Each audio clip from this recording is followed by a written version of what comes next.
Well, good morning, everyone. My name is Connie White, and I'm the Deputy Commissioner for Clinical Affairs for the Kentucky Department for Public Health. And we're in a different room today than we usually are. This is going to be much more intimate and homey. So Merry Christmas, Happy Hanukkah, a joyous Kwanzaa, and a sunny winter solstice. I think I got everybody.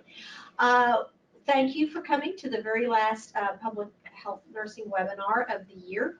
I think we've got a good program for you today. I apologize for the multiple agendas that went out because things happen at the last minute, and we're trying to get you the very best information you can get. So we're using your time wisely today. I'd like to just go ahead and welcome everyone and get started with our very first topic, which we're calling DPH updates. I think Deb's going to pull that one up for us. Thank you, Deb. Mm-hmm. Just while we're getting that pulled up, I want to say a special Merry Christmas to Deb Colston, who makes all things run here at the Department for Public Health, from webinars to scheduling appointments to answering the phone. And I know we could not do what we do without her. So I'd like to maybe ask the nursing staff, once we get our new head nurse here soon, if this could be just a little part of every one of our public health nursing webinars, because we meet with different people in different health departments, but often that information doesn't get to our public health nurses in the field. And so I think it's helpful if you know things that we are doing. Next slide, we have lots of changes going on here in the Department for Public Health. We have a new acting secretary, Eric Freelander. His name may be familiar to some of you. Click. Yeah, hopefully. Is it doing it? Yeah, it should be loading it up. Okay. Some of you may have heard of his name before. Eric Freelander was the Deputy Secretary for the Cabinet a few years ago, and he is now in that role until we get either a new secretary or he becomes the permanent secretary. I'm not quite sure. Let me go back. Yeah,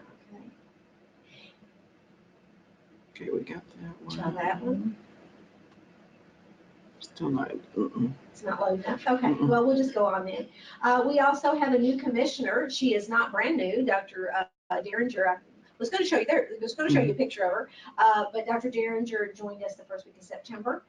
She is a internal medicine and pediatric physician and has a master's in public health and has already made a great impact here. So she's already made the rounds to some of the health departments, and I'm sure that many of you will be seeing her very soon.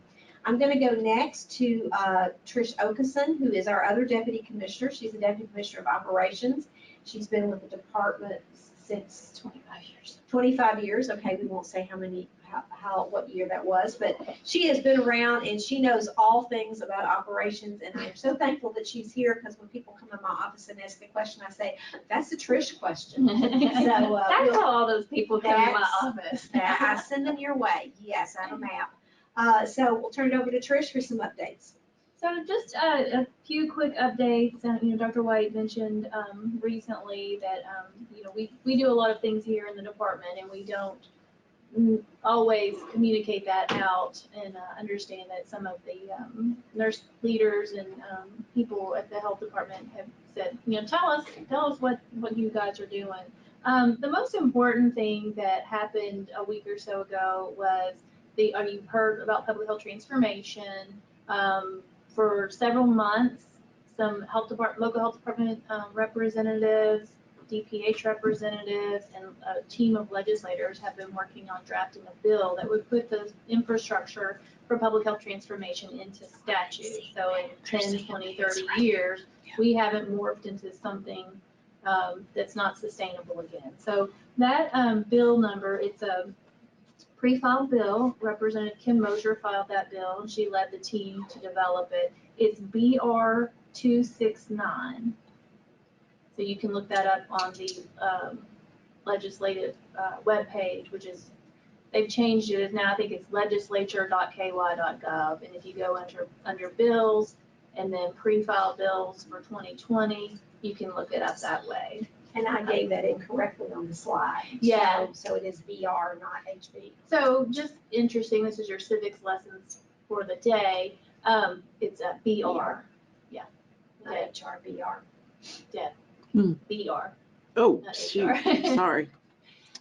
So when it gets filed, it will be HB, House Bill, and it'll have a different number.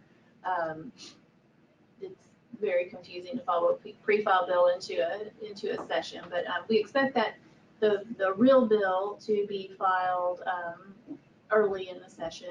And Allison Adams and I and Representative Mosher presented on this at Health and Welfare on Monday. So it's part of the process to get the bill out and get people talking about it and get feedback on it.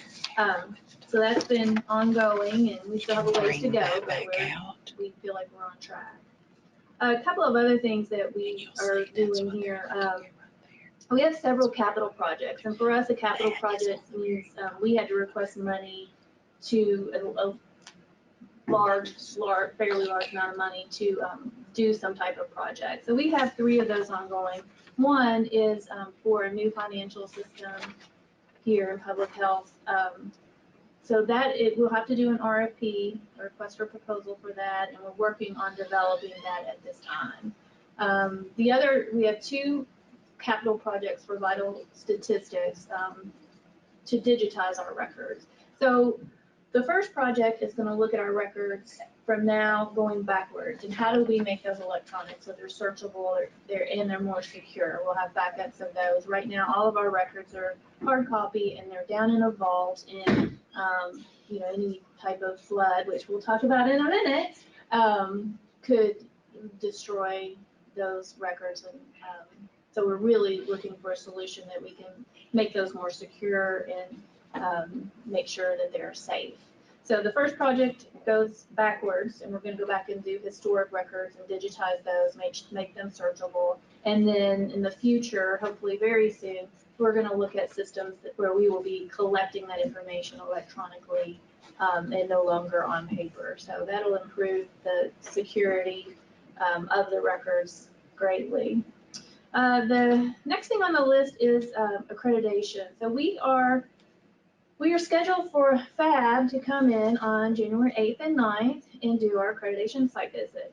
We did a mock site visit earlier this month, got some fantastic feedback, and so we know where our shortfalls are and where we need to improve, and we're looking forward to that. If you've been through accreditation, I have not been through accreditation, but understand it can be quite stressful. So, but we're looking forward to it and seeing where we stand as far as the board goes.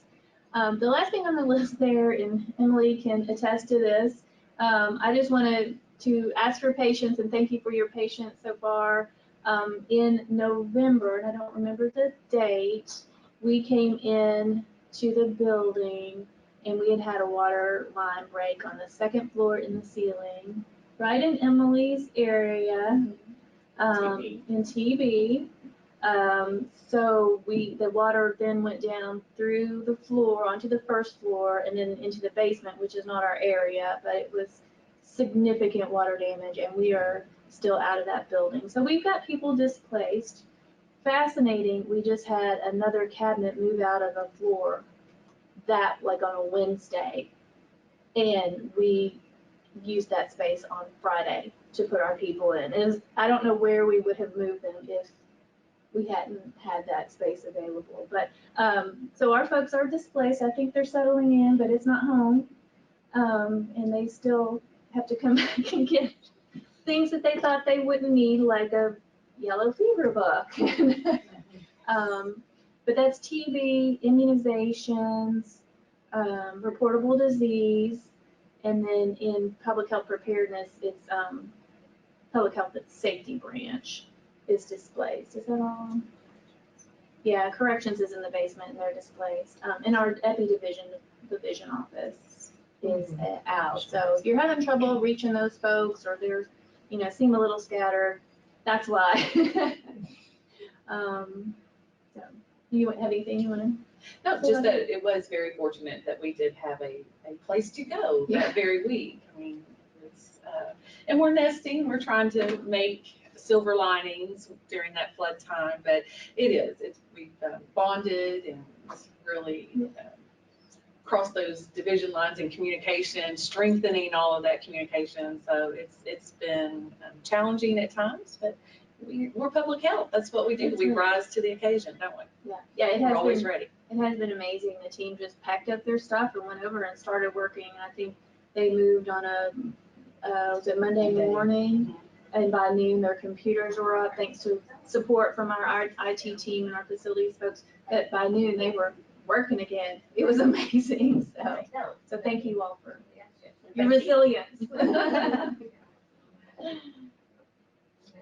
That's all I have. All right, thank you, Trish. Then the next slide, and I show this slide everywhere I go and every chance I get because I want to brag on the fine, hard work done by the people on the ground who are making this happen.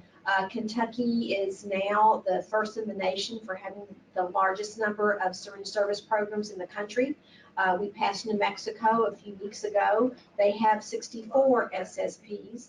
We have 69 with two, Todd and Martin. Congratulations to those two counties.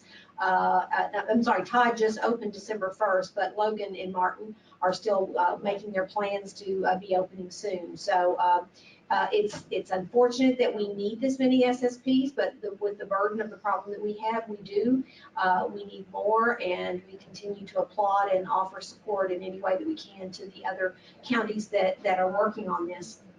The next slide will look kind of familiar to this map when you see it, because it shows where our mobile unit has gone to distribute naloxone across the state. We've been going out since November of 2016. That was our first distribution in Madison County at Berea and at Richmond. And this just kind of shows you where we've been. Next slide shows that we have distributed 4,394 units, and that's 2 doses per unit, so you can do the math. That's a lot of naloxone. Unfortunately, we don't have a way to track that. We don't know if it's been used or if it's in someone's purse or in their glove compartment of their car. We are working on an app, and we'll be launching this pretty soon, where if you get free naloxone, you can go to this app. It's not really an app, it's a web-based thingy, but that's as technical as I can get. But what happens is if you answer a couple of questions like how many doses did you use and what was the outcome of the person, and click a button, a free naloxone will be sent to you to replace the doses that you use, because public is not going to give you data unless you give them something free, and I certainly get that. So we're going to try that and see if that will be helpful. We've gone to 56 counties, and over half of those have been vulnerable counties. And the other thing is that we've been doing HIV and HCV testing. We've gone to 9 counties twice, and we've actually gone to 4 counties 3 times. One of those was Fayette County, because we went to their annual Voices of Hope event that they have every August, and that's been successful. So these have been single health departments. This has been the state fair. This has been big meetings, the AmeriCorps group that met here in Frankfurt. So we've distributed a lot of naloxone, and I'm sure that part of the reason that our death rate in Kentucky for overdoses went down is because of the naloxone and the distribution that you folks have contributed on the ground. The next slide is just to let you know that we at the state have gotten the first of the 2 grants we hope to get for the ending the HIV epidemic. I talked about that last time. This is a nationwide effort to end the HIV epidemic by 2030, and we are one of the only 7 states that were picked to be a part of that. We receive grant money for strategic planning. I know when you're working on the ground, you say, well, give me money to do the work. Well, this is going to be a statewide strategic plan so we can decide where the next round of money needs to go. So we're going to be needing your input. You're going to be hearing about this strategic planning, and I hope you put your thinking caps on it and give us some great advice as how we can do this work across the state. The next slide, I just wanted to give you some numbers on the EVALI, the vaping associated illnesses. We've had 43 cases sent to us, and as you can see, 6 were confirmed, 11 were probable, 9 were ruled out, so that means there's still 17 under investigation. This is very labor intensive to get all of these records, and we thank the people on the ground who've been helping us to get the information that, for reasons that we won't discuss, it's hard to get people to send us medical information, but our team is working very hard, and we're very pleased with that. The next slide, I just wanted to tell you, when I saw you last time, I said we were going to launch the Perinatal Quality Collaborative. Well, we did. And we had 250, the meeting was actually the week after we had our last webinar. We had 250 people attend at Churchill Downs, and the most miraculous thing, as you can all appreciate, most of them stayed to the very end. When I got up at 4 o'clock to do the closeout, I was shocked that the room was still full after breakout sessions. We've got work groups we're setting up the steering committee, and we're going to have a webinar the 1st of January for everyone who participated in this. Just to give you a thumbnail idea of what a quality collaborative is, this is bringing all the providers, the insurers, and the delivering hospitals to the table, looking at our data to see what are our problems for moms and babies in Kentucky, and trying to find evidence-based ways that we can intervene and make these moms and babies healthier. So this is a huge step for Kentucky, and it's very exciting. The next slide, we're getting ready to send out the save the date, but I wanted everybody to get that on their calendar. It's going to be in Somerset at the Center for Rural Development, and we're calling it Ending the Epidemics. This is our 3rd summit that we've had. We feel like there's not just an opioid epidemic, there's a substance use epidemic, there's a hepatitis C epidemic. We will talk about HIV here a little bit later. We don't have an epidemic yet in Kentucky, but we are concerned. There's a foster care epidemic. There's a neonatal abstinence epidemic. Any of those epidemics would stretch any state government and their entities to handle, and we're trying to handle them all at the same time. So these are the partners. We thank Lake Cumberland District Health Department for their work. We're using KIRP, we're using KIPRIC, we're using CORE. We're using all of the folks at the cabinet level, universities, and in our health departments to try to make this a successful event, and we'll give you more information about that later. The next slide, findhelpnowky.org. I don't ever talk that I don't mention that. If you don't know what that is, please go to your phone right now, because I can't see you, so I won't know that you're not paying attention to me. But click on findhelpnowky.org and learn that, because you're going to have people come to your clinic or at church or your next door neighbor who's going to say so-and-so needs help and I don't know how to find them help. This is Travelocity for finding a provider. If you need care, if you have had that moment of clarity when you say I need help, this is a way you can instantly go hit the search button and find care in your area. And the last slide I wanted to share with you, this is relatively new. We are funding through the Department for Public Health a grant. Excuse me. We are funding the Poison Control Center to have a hotline on opioid assistance and resources. So this is a new resource where they can help with if you're a patient and you need to manage your withdrawal. They've got nurses that are trained that can talk with you. If you need medications for substance use disorder, safe opioid prescribing, if you want to know where to get in a naloxone, and if you're a provider and you're not sure where the line is as far as licensure goes that you would cross, these folks have been trained to help you with that. We are working to get that phone number placed on the findhelpnow.org website as well. So you'll have a 1-800 number if you want to talk to a peer support specialist, or you'll have this 1-800 number if you want to talk to someone, a toxicologist or somebody, if you think you're in the throes of withdrawal and you need help, or you're a family member and you just don't know what to do. We're also going to hook it up so that if you call this hotline, but you really need to talk to the other hotline, there'll be a transfer. We're getting there. The phone calls and the agreements are being made right now. So this will just be another resource for Kentucky to use. So that pretty well covers our updates. And always, if you have any questions, connie.white@ky.org, that will get you where you need to go. And I can always send that to the next person. Now we are going to a talk that I have been very excited about. This came out of the Nurse Executive Council was talking with Benita Decker about some new rules that the Office of Public Population Affairs has about talking to patients that have, it would be the mandatory reporting. Okay. Talking to patients about if they're underage, and how do you, as that clinician in the field, when do you report? How do you report? And so when we talked about that, Jennifer Powell, our NEC member and nurse supervisor from Breckenridge County Health Department, said, well, I just took some training on that. And I said, you are up. So she was on the agenda for October, and then this pesky thing called flu came up, and she had like 6 flu clinics a day or something. So we've moved her to December, and we are very excited that she has agreed to share her knowledge with us. So Jenny, I'll let you further introduce yourself, and we're excited to hear what you have to say. Thank you. My name's Jenny. I am the nursing supervisor with Breckenridge County Health Department. My background was in emergency medicine, so I'm also a sexual assault nurse and a certified emergency nurse, along with being an EMT. So this topic is a rabbit hole that can go really, really deep, really quick. And I've had to redo this presentation several times because it got way too extensive. So I think I have finally simplified it, and if you have questions, you can always email me at jennyf as in frog, .pile, P-I-L-E, @ky.gov. I always like to talk about the things that Kentucky is known for. We are known for a lot of good things. So we have basketball, of course, and Derby and Mammoth Cave and things like that, but we have also been titled as #1 for child abuse and neglect. And I think this fear of reporting, or what do you report, what do you not report, comes in play. And that's a fear across the state, across providers, your nurses.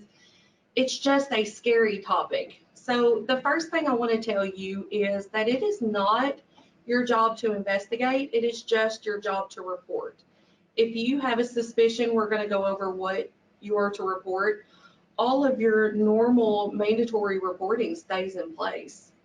So on the next slide, there's my basketball. I had to put some blue in there because I bleed blue, and my husband is U of L, so we have to put some blue in there somewhere.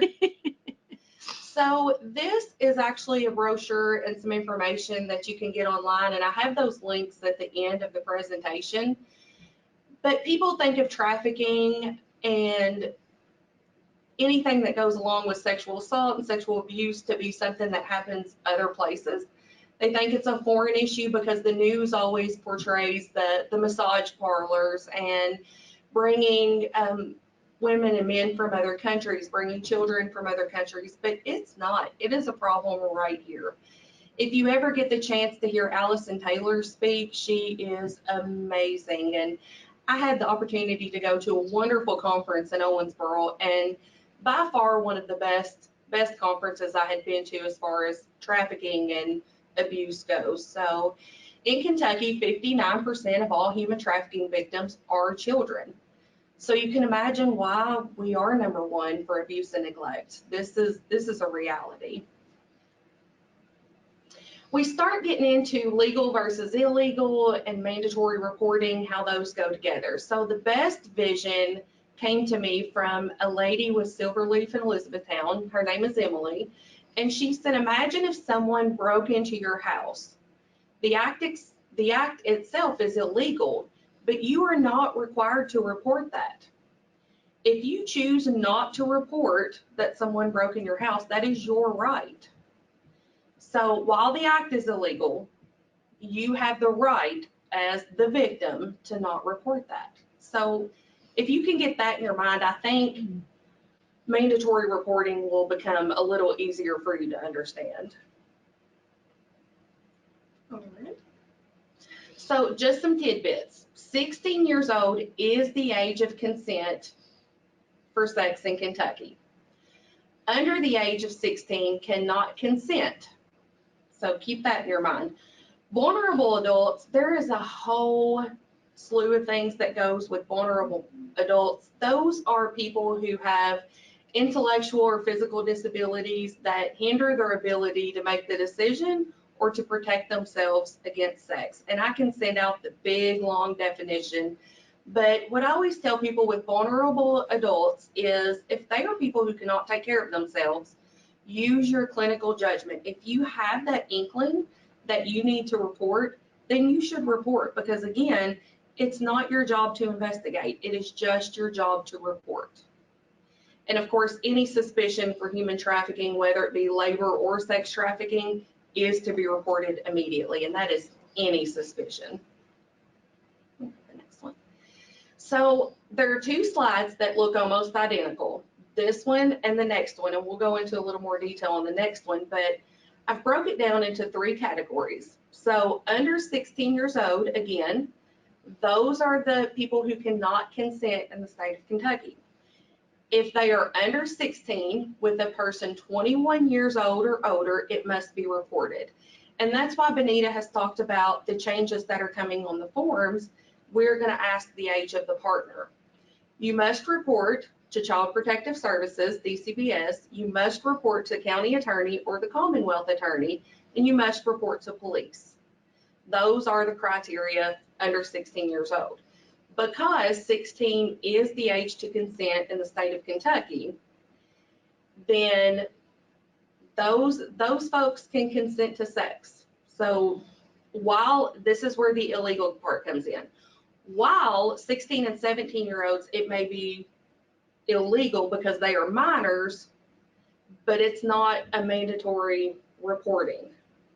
The only time that it is a mandatory report is when the other person is a person of authority. That is, like it says, teacher, principal, minister, coach, any of those people, aunts, uncles, parents, foster parents, anybody who is taking care of those people, it is a mandatory report. And again, vulnerable adults is always to be reported to Adult Protective Services. I may be speeding through this, so if you have questions, feel free to email me. And again, the only thing different on this slide is that 16 to 18-year-old group. They can decide if it is to be reported to police by you. So we do not automatically contact the police for anyone 16 years and older because that is their right. Now, on the flip side of that, their parents, 16, 17-year-olds, their parents do have the right to go file a police report. That's why there is so much gray area. It is so confusing. It is so hard to understand. And it's not just for you guys or myself, because I always have to go back and look at this. It is for anybody, anywhere. It's always been a hot topic. So 16, 17-year-olds, you are not mandatory report. You are not mandated to report, but their parents can go down to the police station and file a report if they choose to do so. Okay. My advice to everyone is be sure and talk with your local police departments. Get to know them. They know the laws. Post numbers in your clinic for trafficking and domestic violence victims, because they cannot take things with them, but they can remember things. And a lot of these websites for trafficking or domestic violence, you can pull those up and they have a quick exit on those. So if you're a victim, you can pull it up and someone walks in, you can shut those down. Become familiar with your local rape crisis center. They are a wealth of knowledge. They are amazing. And then meet and become familiar with your local Child Protective Services if that's an option. I know we know ours, and they come to our meetings with us, and it's a great relationship to have. These resources will always help you in the future. And then this is where I started to get into a rabbit hole myself, but how can we help in clinic? There is so much that we can do in clinic. Whether you have family planning or not, build trust and confidence with your clients. We see a lot of that teenage group, so we try to build trust with them and know that when they come in our walls and talk to us, it's okay to talk. They also know the boundaries and the rules, but always follow and review that H&P with your client. Go over those questions.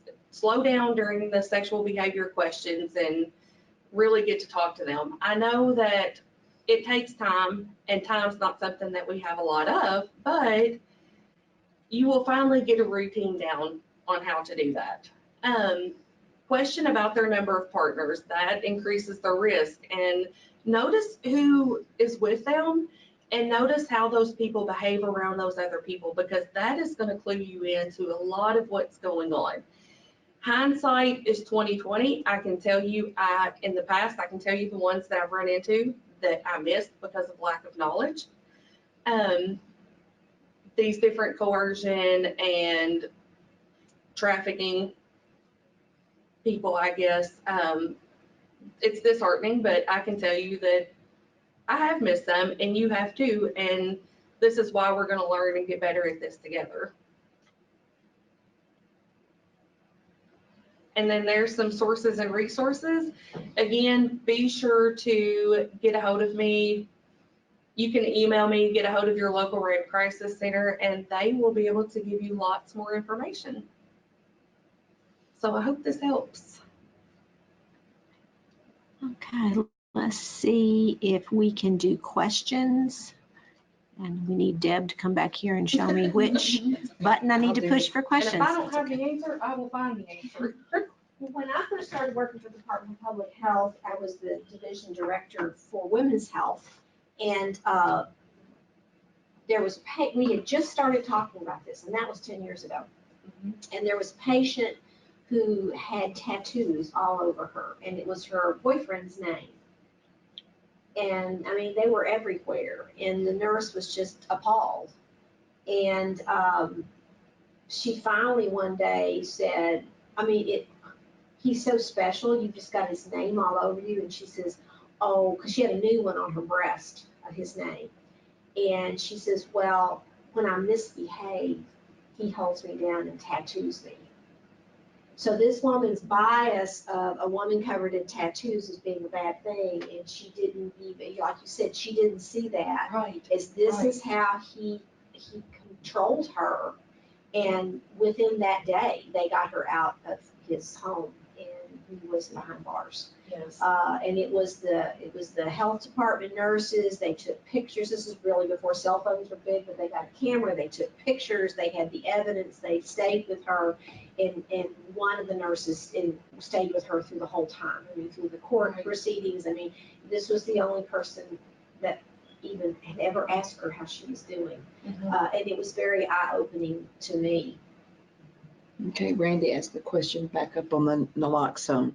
Would you consider adding protocols for the LHD dispensing of naloxone based upon the KRS 217.186 into the CSG? We need these protocols in place to protect liability of our medical director for standing orders.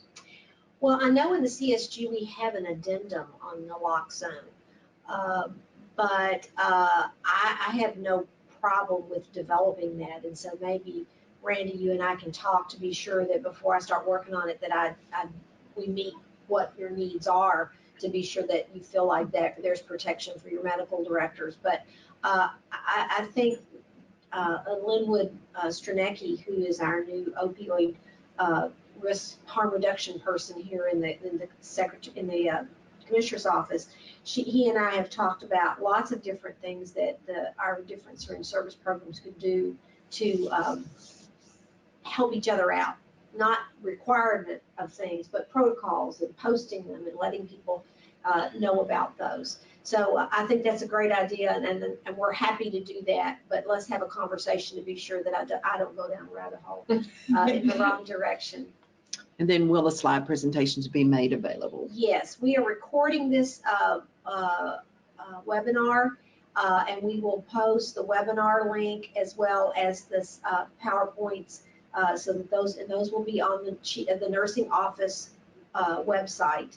So for those of you that don't know, again, the other hat Deb wears is that she has helped to develop our website for the nursing office, and I'm very excited that some of the nurses in our NEC use that as their what's it called, landing page, not landing page, your homepage. Yes, homepage. Yes. See, I'm on top of this.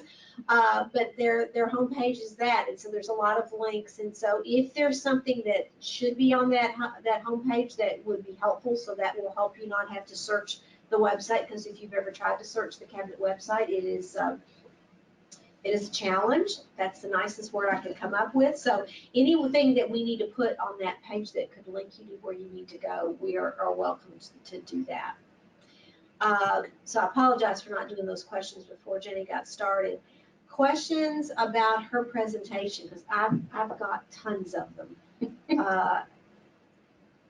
So if somebody is under 16 and they're having sex with a 17-year-old, you're not required to report that? Is that what I understood? The way the mandatory reporting reads is if they are under 16 and the partner has that 6-year gap. And there are actually, I'm going to tell you all of this today, and it is going to change because I've been told that there are changes in progress. It's just at a standstill until January, till everybody comes back in. So they are looking at expanding that to a 10-year gap, which most people are not happy about because I think 6 years is plenty enough. But that was one of the things that come up. So that is the way it reads. If they are under 16 and they are having sex with someone 21 or older, then yes, you have to report it. But if they're having sex with the same age person. Right, that's how I understand that. And I will clarify that to make 100% sure because I always have to check on that. Well, it sounds like for the clinicians in health departments, we might, and I know this is a little more complicated than a grid, but we might need to come up with something, and I'm not sure where you would house that, women's health, probably an algorithm, just so when you've got that person in the clinic, we could put it in women's health. We could also have a link on the nursing page Right. to get you to it. And so that way we can date it, so if they do change it in February, and when this legislative session comes up, we can give people the most updated information. Right. And this has been a phenomenal book, but it is a big book. So it is all the sexual violence laws in Kentucky. Oh, that book is? Now, I That can't is. see, I don't know if you can see this, Yes, it's an inch so- thick. It is huge, and it's pretty difficult to decipher. But this is something, the Kentucky Association of Sexual Assault Programs, they have their own website, Yes. and it is a really, really good website. You can find just about anything on there, so. Yeah, I've worked with KSAP Oh, I before, love so KSAP. that might be a link that we need to put on the women's, the nursing page, just a link to KSAP, because they do have a wealth of resources. Right. So we do have a few minutes, and I hate to put you on the spot, but you were telling us in the room about this amazing project you're working on, and I told her I wanted her to talk about this because it just shows that the ingenuity and the stick-to-itiveness when you've got someone who has a passion. So would you mind sharing what you're doing in Breckenridge, or you're working on in Breckenridge County? So we have lots of amazing things going on in Breckenridge County. Let me give some background. We're very rural. Our Walmart closes at 11 or 12 o'clock. It depends on what day of the week it is. And we do not have a super center, and we're just now getting a Burger King, which I think everybody's super excited about. So we are very rural. We're agriculture. We have, I think, the 5th largest county in the state, but we have a population of 20,000. Internet does not run all over the county, neither does city water. So one of the things that I've been working on since I started 3 years ago is how to get some more resources into the county. And we are building a sexual assault team. So the police officer and I have been working together. His name is Terry. I want to give him a shout out too. And our local hospital, Silverleaf out of Elizabethtown, which is our rape crisis center, and several more people. We're looking at having the first sexual assault team that will be performed. The sexual assault exams will be performed in the health department. So Melissa Gilpin had worked with us on this as well, and Emily Neal. But we're pretty excited. We have MOUs in place and kind of thinking around because I've been put on the spot. We have all the different pieces in place on how to build. We have all the resources. There's no reason why we can't do this in the health department. We have family planning. We have all the STD capabilities to be able to test them. We can refer them out to the resources that they need and do more follow-up care. And it could be better followed than if it were to come out of the emergency room, because those folks are busy. I have worked there. And they don't necessarily have all the time to do the follow-up and make sure that these folks get to where they need to be. So we're looking at doing sexual assault exams in the health department. So walk me through this. I show up, Walmart's closed at 11. I show up 11:30 in the emergency department in Breckinridge County, a victim of a sexual assault. So walk me through what would Okay. happen to me as the patient. So when someone comes in, usually they wait till they get in a room before they notify someone. That's just how that's always been. They'll notify someone that they are a victim of sexual assault, and at that point, the ER will have a packet that they are able to go through the steps. So they will call an advocate first, and then they'll call me. And of course, medical care comes first.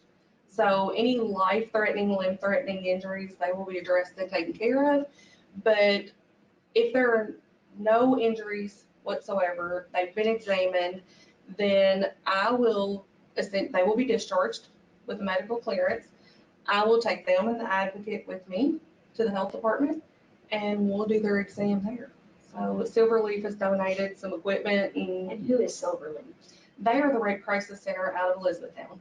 Yes, so You said they donated a colposcope. a colposcope and the dryer for the swabs and numerous things. Jillian loaded all this and brought it to Brett County, so.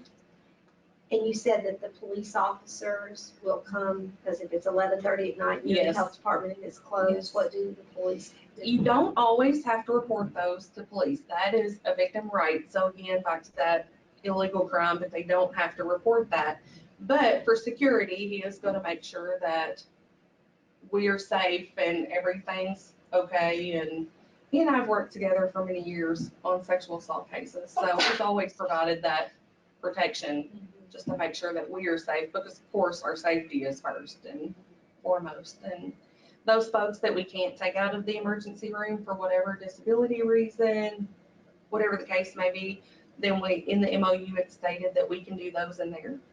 So, because we can do that without a colposcope and things like that, because honestly, I never had they're expensive pieces of equipment, so I've never had the ability to have one myself, and so that's pretty exciting. Yep, and we'll do all their testing, all their care, and then make sure that they have the referral services, and of course their advocate will be right there. And they will help them with some follow-up things. And Kathy Gifford just made a comment about, I think the confusion comes between the mandatory versus when it's up to the client because it puts them in danger, talking about the ages. right, the mandatory versus when it's Mandatory reporting versus when it's up to us to report when it's a client. It's concerned about danger. if, regardless of, if they are 16 years or older, if they do not want to report regardless of how much danger they are in, then we can't, by law, we cannot report that. So even if we feel like they're in danger, and that is a very tough call to make. That is a very, very difficult decision. But unfortunately, it's up to them. And I've had those situations, but we can talk to them, give them all the resources, try to get them to a safe place, domestic violence center, whatever the case may be. And it's really a hard thing to do. My little sister lost her best friend, and he was in jail on, I think, a violation of an EPO, and got out and killed her. So it was, that's a really hard thing. So yes, yeah, those kind of scary things can happen. And so if a person comes into you and they don't want to report, then you can't. And not saying that's what happened there, because that that was not the case there, but it's a tragedy. It is. And do you have a mechanism at the health department for keeping that evidence under chain of custody in case someone Mhm. says, I don't want to report, and then they come back the next week and say, I do want to report? So how do y'all do that chain of custody? It has to be under lock and key. And we have one of two options. Either, even though they don't want to report to police, they have a place where they keep all the kits and things like that. So we can do a chain of custody. You have to keep a log, and they will take that down to the police department. Or we do have a safe place that stays in that temperature range where we can lock it up. So either way, we haven't 100%. I think we're leaning more towards going to the police department because of the security and storage and So the things. police would agree to keep that, Mhm. those medical specimens, even if the person isn't going, says it right now, I don't want to report, but may change their mind Yep. later on down the road. And you said you've been working on these MOUs and everything for how long now? 3 years. Yes. Yeah, and that was one of the reasons I wanted to highlight this. I think our health department nurses are doing some really amazing projects and ideas. And I'd love it if we had a way that people could share innovative ideas or things that they're doing, because we could name it the Jenny Wow Sane Nurse Protocol, but I'm sure you would share that with people so they wouldn't have to go through 3 years worth of doing Right. this very same thing. So I think maybe that's something the NEC might want to take up, is how can we pull out these innovative protocols that people are doing and share that with each other? Right. Because I think this is absolutely phenomenal, what you're doing, and should be applauded for that. Do we have any other questions? Oops, I And did we see still have a one. little bit more work, but in the next few months. When does the requirement to report come in if the perpetrator is a person of authority? Is that based on age? I say it's not based on age because vulnerable adults, if they have a caretaker or anybody that's entrusted with, I always go to, say, ministers or, whoever, a caregiver, any kind of caregiving situation, then yes, you have to report that, regardless of age. So, because about the only time as an adult that you would have an authority is if you're a vulnerable adult and in that situation, so. And a teenager could be considered vulnerable if it's Absolutely, under the influence of an authority figure. absolutely. Anybody under 18, if it is a person of authority, then you definitely report. And again, I always say, if it's a situation that you are unsure about, you are uncomfortable about, report it. Because it's your duty to report, not to investigate. That's why we report it. They do the investigation. So, Wow. and it's great and it's complicated and it's confusing. But I always go back to that. If you feel like you need to report it, then report it. And make friends with your local people around you because they can be a true asset. Well, thank you. Thank you. I'm glad you're here because I'm sure maybe people may come up with some questions as the morning goes on. And so we really appreciate, the next will be the flu. Okay. We really appreciate your sharing your knowledge with us. I know Jenny was a little nervous about this morning, and I said, hey, you know more about this than anybody on the webinar and everybody in this room. So we really, really appreciate your time, and I think this will be a springboard of things that we can help other nurses with in our health departments. Because like you said, whether you have family planning or not, whether you're doing women's health or not, these people are walking in your doors. And I'm like you, I think back of which cases did I miss. Okay, one other question. It said you have the LHD reporting to 3 different agencies. Is this correct? Yes. That's a mandatory reporting law across the state, regardless of what entity. So it was DCBS. It is DCBS, law enforcement, and either the Commonwealth attorney or the county attorney. So the other thing about mandatory reporting, even if someone else says, well, I've already reported this, it is still your duty to report. You still have a duty to report it, regardless if anyone else has reported it or not. So if you notice something, that's completely up to you. And I think about the harm reduction programs that are coming up throughout the state too, because this is a very vulnerable population. So that kind of ties in as well. You may have just bought yourself a space at our 2-day summit to do a presentation. Because this, you're right, this needs to be something in our harm reduction summit. And we've covered a lot of, we're planning that summit now and getting our speakers together. I don't think this is something we've thought about. So I may be knocking on your door again. Okay. Okay. Well, thank you. Thank you. This was extraordinarily helpful. So we're ending a few minutes early, but that's okay because our next speaker up has a lot to say. I've known Troy Cunningham for many years, and she and I both have a lot of words to share.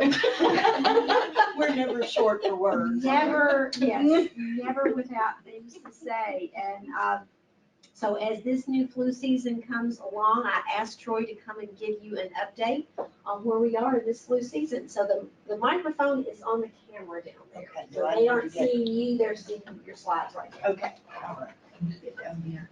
I'm sure they won't have any trouble hearing me. They are seeing her when you log in. They're Okay. at the very top of this Oh, okay. presentation. So you want her to sit here? Either your chair or Dr. White's chair, either one is fine, Here, I'll okay? just roll.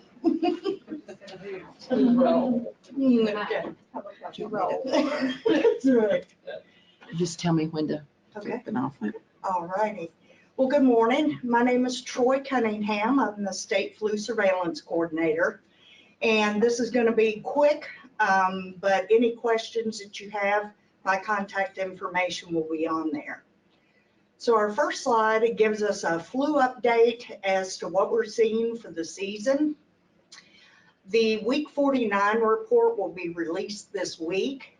For the first time this flu season, we're reporting widespread activity. We had 511 lab confirmed cases for week 49. That brings us to 1,622 cases for the season.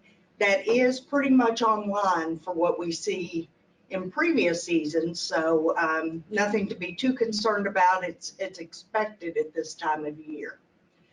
Week 49 saw one long-term care facility outbreak. For the season, we now have had 2. And week 49 are our first deaths. We had 4. All were adults with multiple comorbidities. And so that brings us to the next slide as far as groups that need special attention. Those are the elderly and people of any age who have chronic conditions. Again, the 4 deaths we had in week 49 all have multiple comorbidities.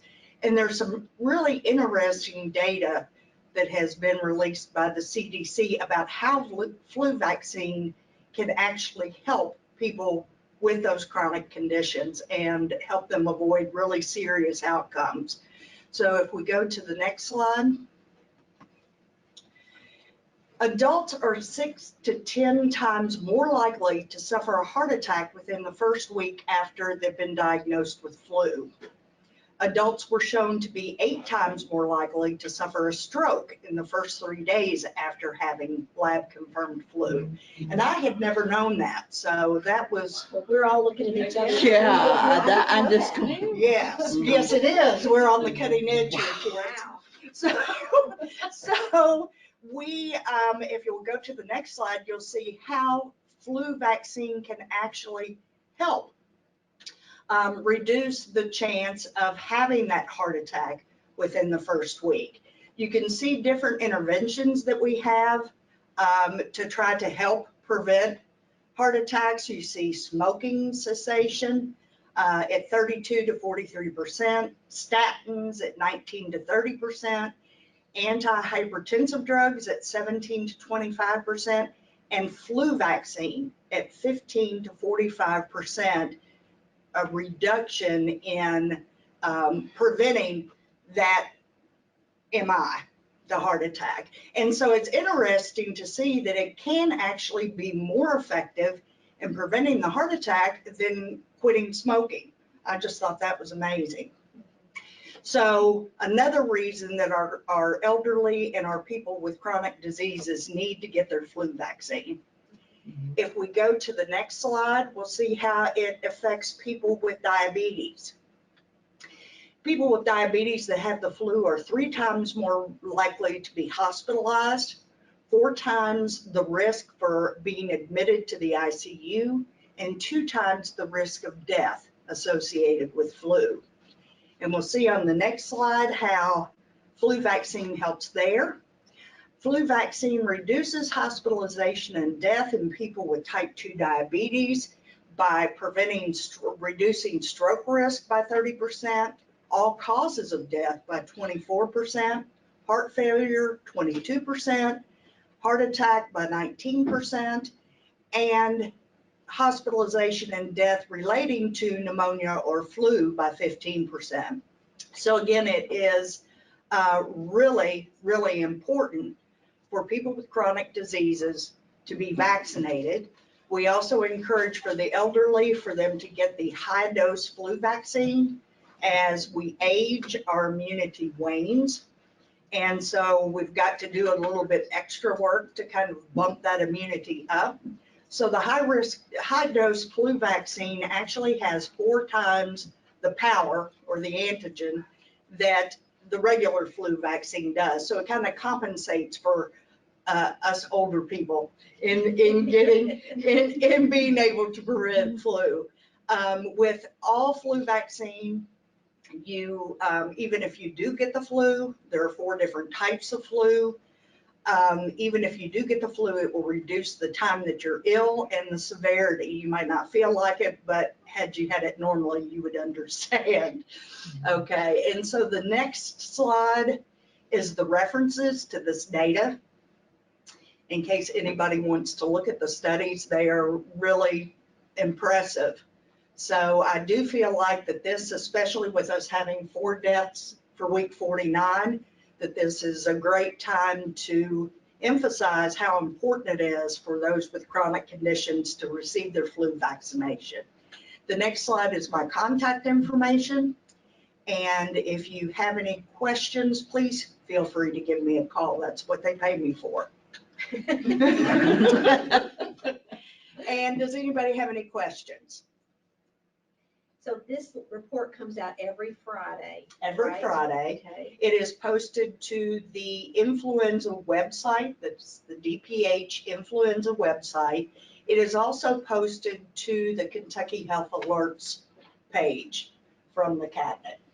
And I'm going to ask Deb, because I would say I'm going to, but everybody in the room knows that if I say I'm going to do something, that means I'm going to ask Deb to put that link also on the nursing office page. Yes.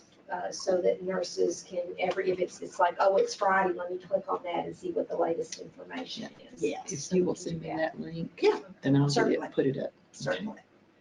Okay. So do we have any flu questions for Troy?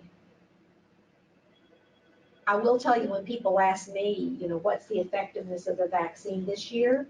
My answer is, well, I'm not real sure, but I know if you don't get a vaccination, it's 100% not effective. Right, exactly. So that's my answer. Exactly. Every time. And my go-to is that, if you're told that you have a 40 to 60% chance of winning the lottery, you're going to play. You've got pretty good odds, and those are the same odds for your flu vaccine.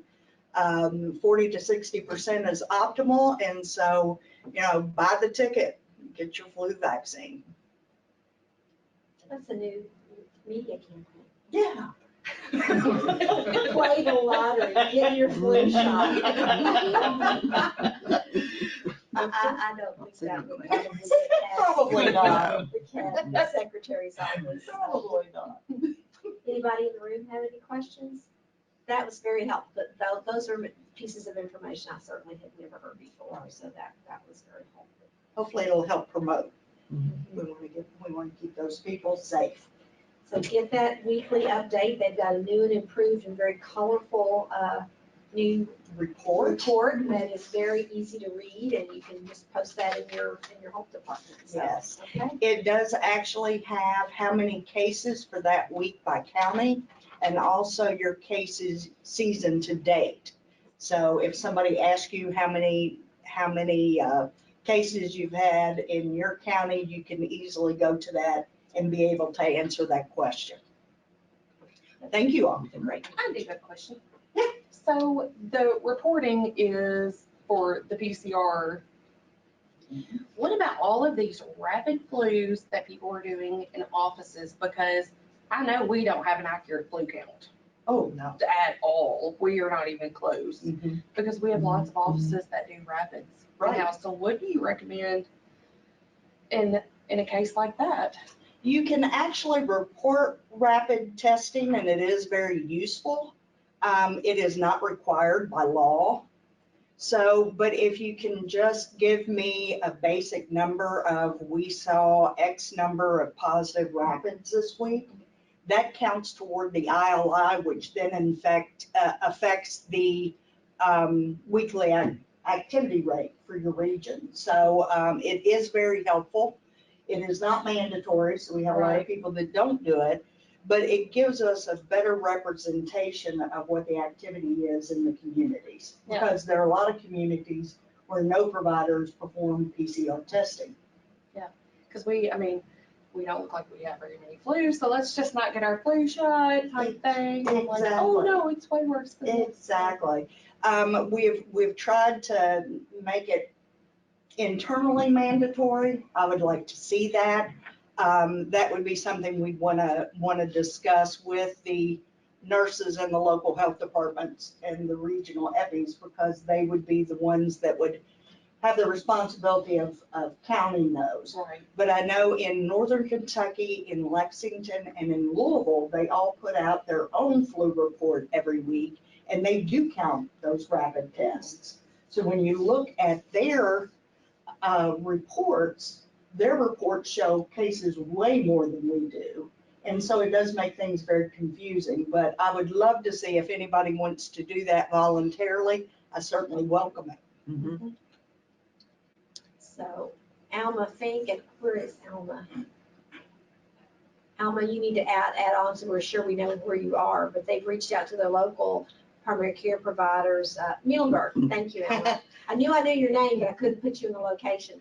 And they're keeping a log every week and how they test and how many are positive. They report them to the health department and then they report that up to your team. Right, they report to the regional epidemiologist for their area. Muhlenberg County would be Penny Rouse, so that would be Faith Bolt. I'm sure if you contact anybody, you would be able, you can call that in to me or fax it to me, email it to me. But yes, that's exactly what we need, is to have that type of log so that we can see what's going on as far as that rapid testing. And that may be something that we'll look at trying to really get off the ground next season. One thing that we are starting in January is that the Department for Education is now giving us their absentee data every week. And they do have a code for influenza-like illness, so we can see exactly how many absences per week are related to flu. And so we'll be able to start incorporating that data into our weekly report. It also will be able to help us target what schools need flu clinics. We're seeing a huge rate of absenteeism related to flu, and so that gives us an opportunity to target and try to intervene. Great. Okay. All right. All right. Thank you, Troy. Thank you. We You all have a good day. appreciate you. Thanks very much. Okay, so now we're going to move along to HIV cluster or HIV cluster in Huntington, West Virginia. I don't know if any of you were able to be a part of a webinar that we had, and I've got a slide with that link if you are interested after we talk. But we here at the department have been very concerned because Huntington, West Virginia, which is right across the river from Grant County, Lawrence County, Boyd County, they have 81 cases of HIV since this spring. Yeah, I'm looking at people's faces in the room. That's a lot of cases. And the HIV does not know that it can't cross a state line, a county line, and we're very concerned. So we had a webinar November the 13th with Dr. Michael Kilkenny, who's the physician director at Cabell Huntington Health Department in West Virginia. Stephanie Vogel participated in that webinar, our Northern Kentucky Health Department representative, who talked about the cluster that we had, HIV cluster we had in Northern Kentucky last year.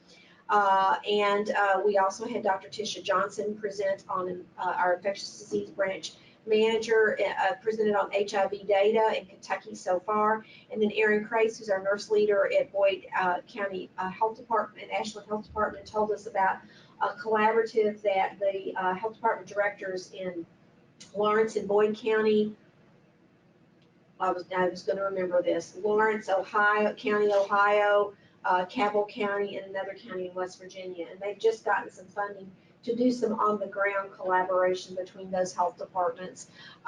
Next slide shows, and I completely lifted this right from Dr. Kilkenny's presentation, so I left everything on there so you knew it wasn't my slide.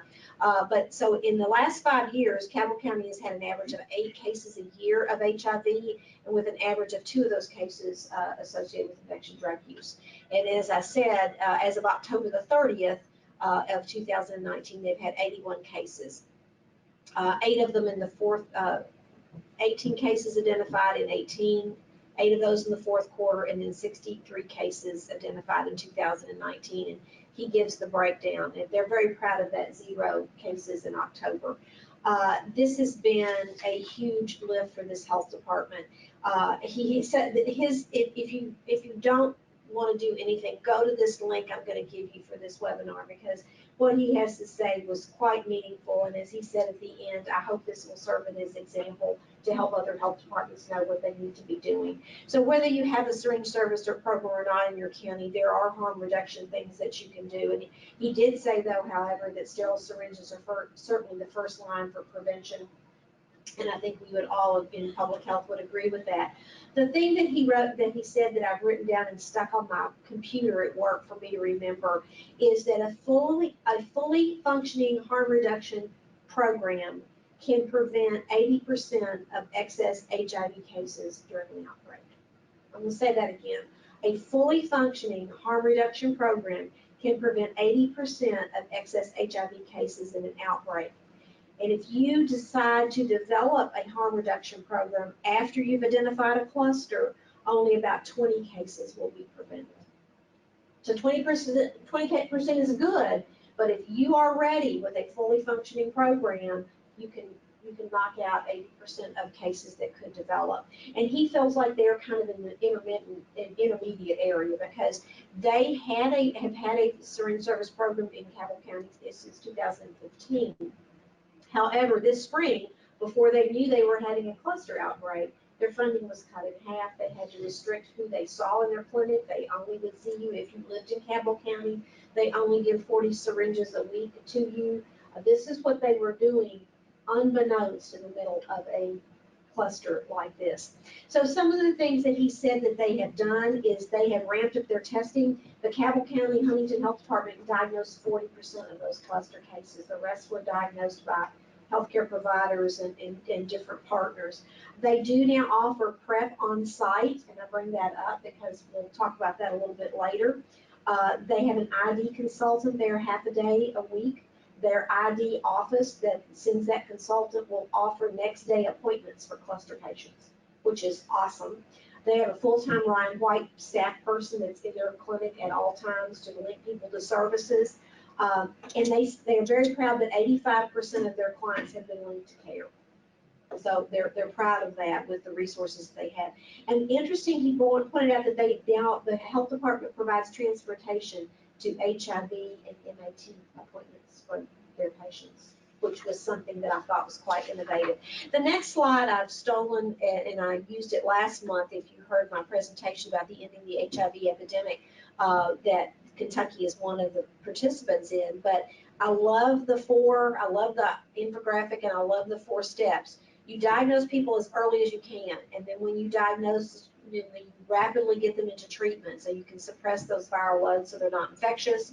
You try to prevent transmissions with sterile syringes, needles, and works, and then you respond quickly with the outbreaks to try to prevent. So these are the 4 things that Northern Kentucky learned along with Ohio, Hamilton County, and this is what they're learning in West Virginia. The next slide, and like I said, these PowerPoints will be on the nursing office webinar page, and you'll be able to copy this, and it would behoove you to listen to the people that I mentioned earlier and what they have to say about an HIV outbreak.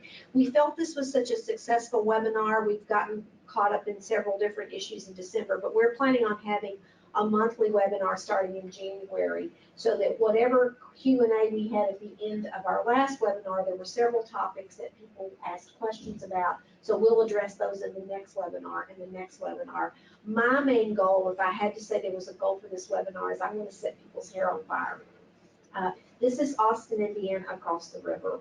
And I've given 2 presentations lately to public health people. And when I mentioned the word Austin, Indiana, and saw blank looks on their faces and said, how many people don't know what happened in Austin, Indiana? Half the people raised their hands. It's 2019, almost 2020, people. That happened in 2015. That is old news, and it's not in the news cycle now, and people either didn't know about it, don't know about it, or have forgotten about it. So this is not the official position of the cabinet, but I'm absolutely positive we already have an HIV outbreak in Eastern Kentucky. We just don't know it yet. And so I want to make sure that we're talking to people. We invited to this webinar all of our SSPs, all of our health departments, all of our health department nurses. We invited nurses. We asked our health department nurse leaders to invite nurses from any school or university in your area. We invited emergency room doctors. We invited MAT providers. We invited treatment providers. That's just the people that I can remember. We had a pretty large list of people we invited. I don't want someone to say, I didn't know this was there, and I didn't know there was something that I could have been doing. So I've asked Manny Singh to come, and he's going to present now just on where we are with Kentucky data. And I think the one thing I remember every time I hear him talk is we have about a patient a day in Kentucky, around 350, 360. We don't want to see this go up. So Manny's going to just present a few of these slides about Kentucky. Absolutely, Dr. White, you are right. We almost have like one Kentuckian diagnosed with HIV each day, because our average for a couple of years now is around like 350 cases, new cases that are diagnosed in Kentucky in a year. So next slide. So far, since the HIV epidemic started in 1982, we have a total of like 11,076 cumulative HIV infections that were diagnosed and reported to Kentucky Department for Public Health.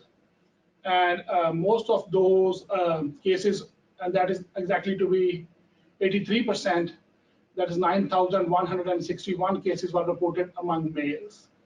The rest of the 17% were among females.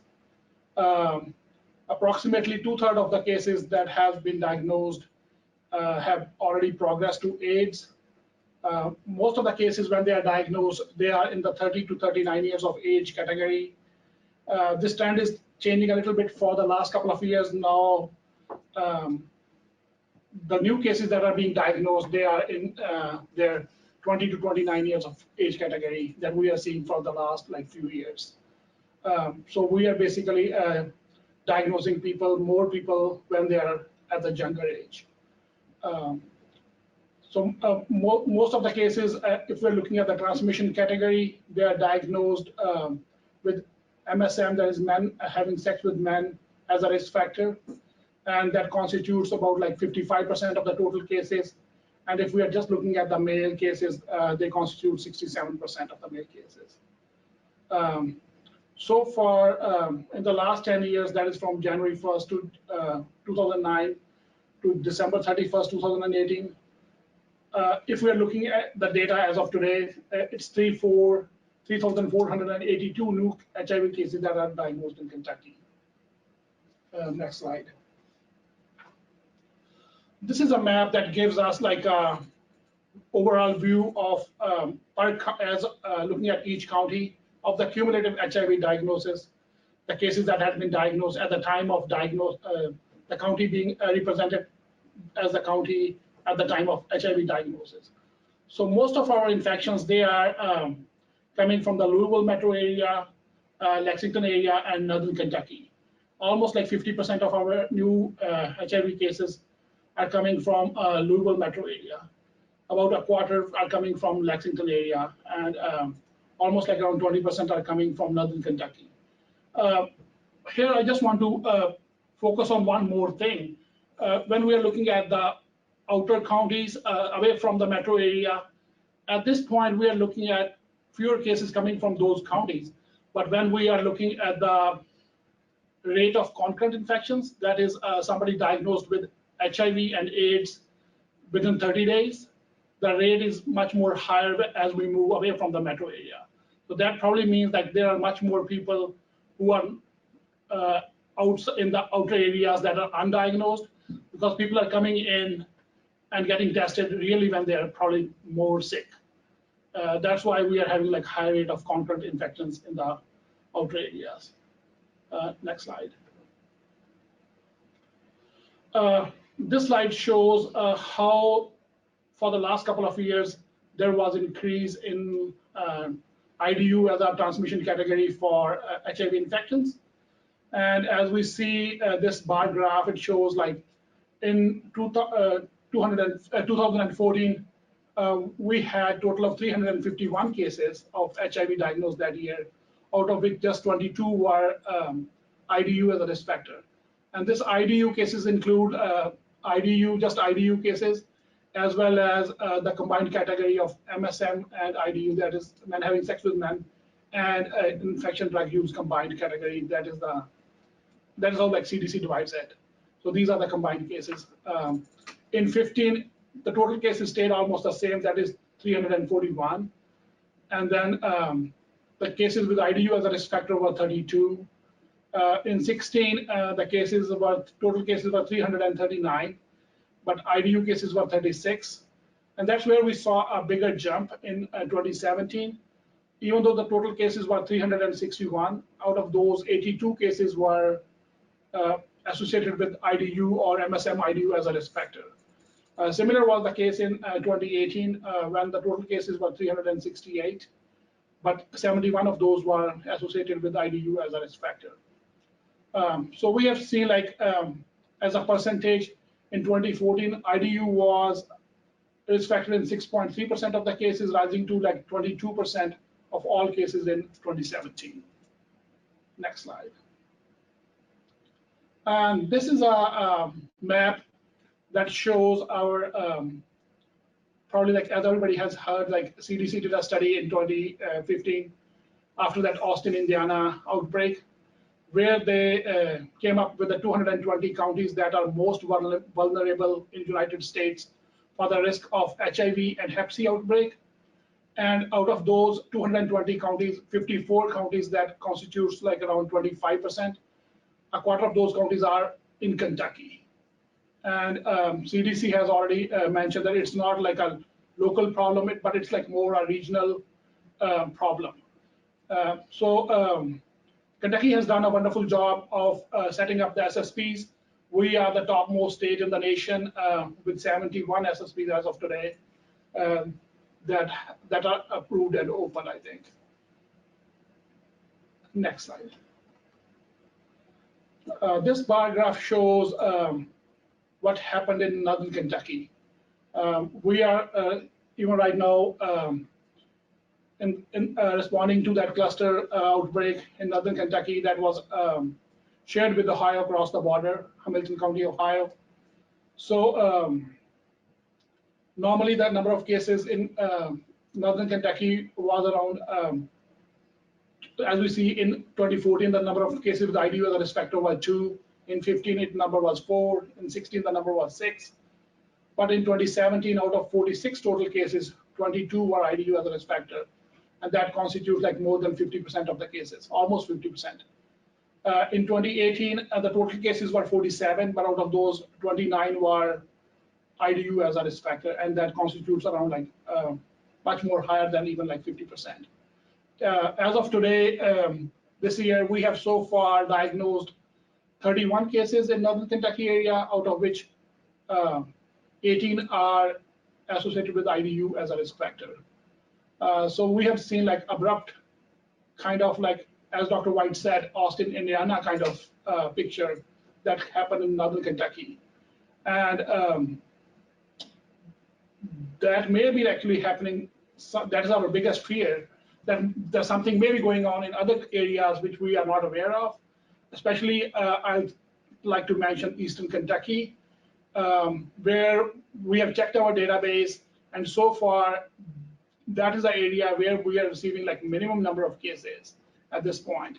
But it may be like because of the more rural or conservative setting, like people are not coming forward to get tested. Rate of concurrent infections in Eastern Kentucky is much more higher than any other part of the state. So that is our another fear, like when the people are coming forward, they are like much more advanced in disease category. Next slide. So this is a chart that shows the percentage of concurrent diagnosis by area development district for the last 10 years, that is starting from 2009 to 2018 for our whole of Kentucky. And as I said, like the eastern counties, the rate of concurrent diagnosis is much more higher. It's 43% for the FIPCO ad, 45% for the Cumberland Valley, 29% for Kentucky River, 29% for Big Sandy, 30% for Gateway. So it's particularly higher in Eastern Kentucky. And another thing that we noticed is even though, like looking at the cumulative number of cases for the last 10 years, if we're looking for the total state data, we found that total in last 10 years, 11% of the cases for Kentucky were related to IDU as a risk factor. While if we're even looking for the data just for Eastern Kentucky counties, 19% of the cases were related to IDU as a risk factor. So we definitely know, even though we are finding fewer cases in some of the Eastern Kentucky areas, the rate of IDU infections is much more higher than compared to the rest of the state. That should be it. All right. Thank you. Questions for Manny, the numbers man? Anybody in the room, or do we have any on the line? Okay. A lot to digest. So this will also, as I said, this will be posted on the nursing website. The PowerPoint will be, and we can certainly answer questions about this. The green, if you'll go up back, Deb, to slide, I think it's slide 5, the map with the green counties.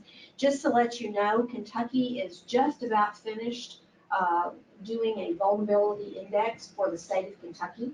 So we're taking the methodology that the CDC used in 2015. And as you know, if the CDC publishes something in 2015 to make those green counties, they were probably using 2013-14 data. So Claire is working in our hepatitis C program and is redoing that. And she's also adding some variables that the CDC did not use when they came up with these vulnerable counties. So I think we're going to find a very different picture, a much more inclusive picture. The reason we have SSPs in a lot of the white counties is because, as it says there, this is a region-wide problem. This is not a specific county problem. And we're going to see some really different numbers. So I've already written down that we'll have Claire come and present at our February webinar, because she will have that completed, and we can share that across the board.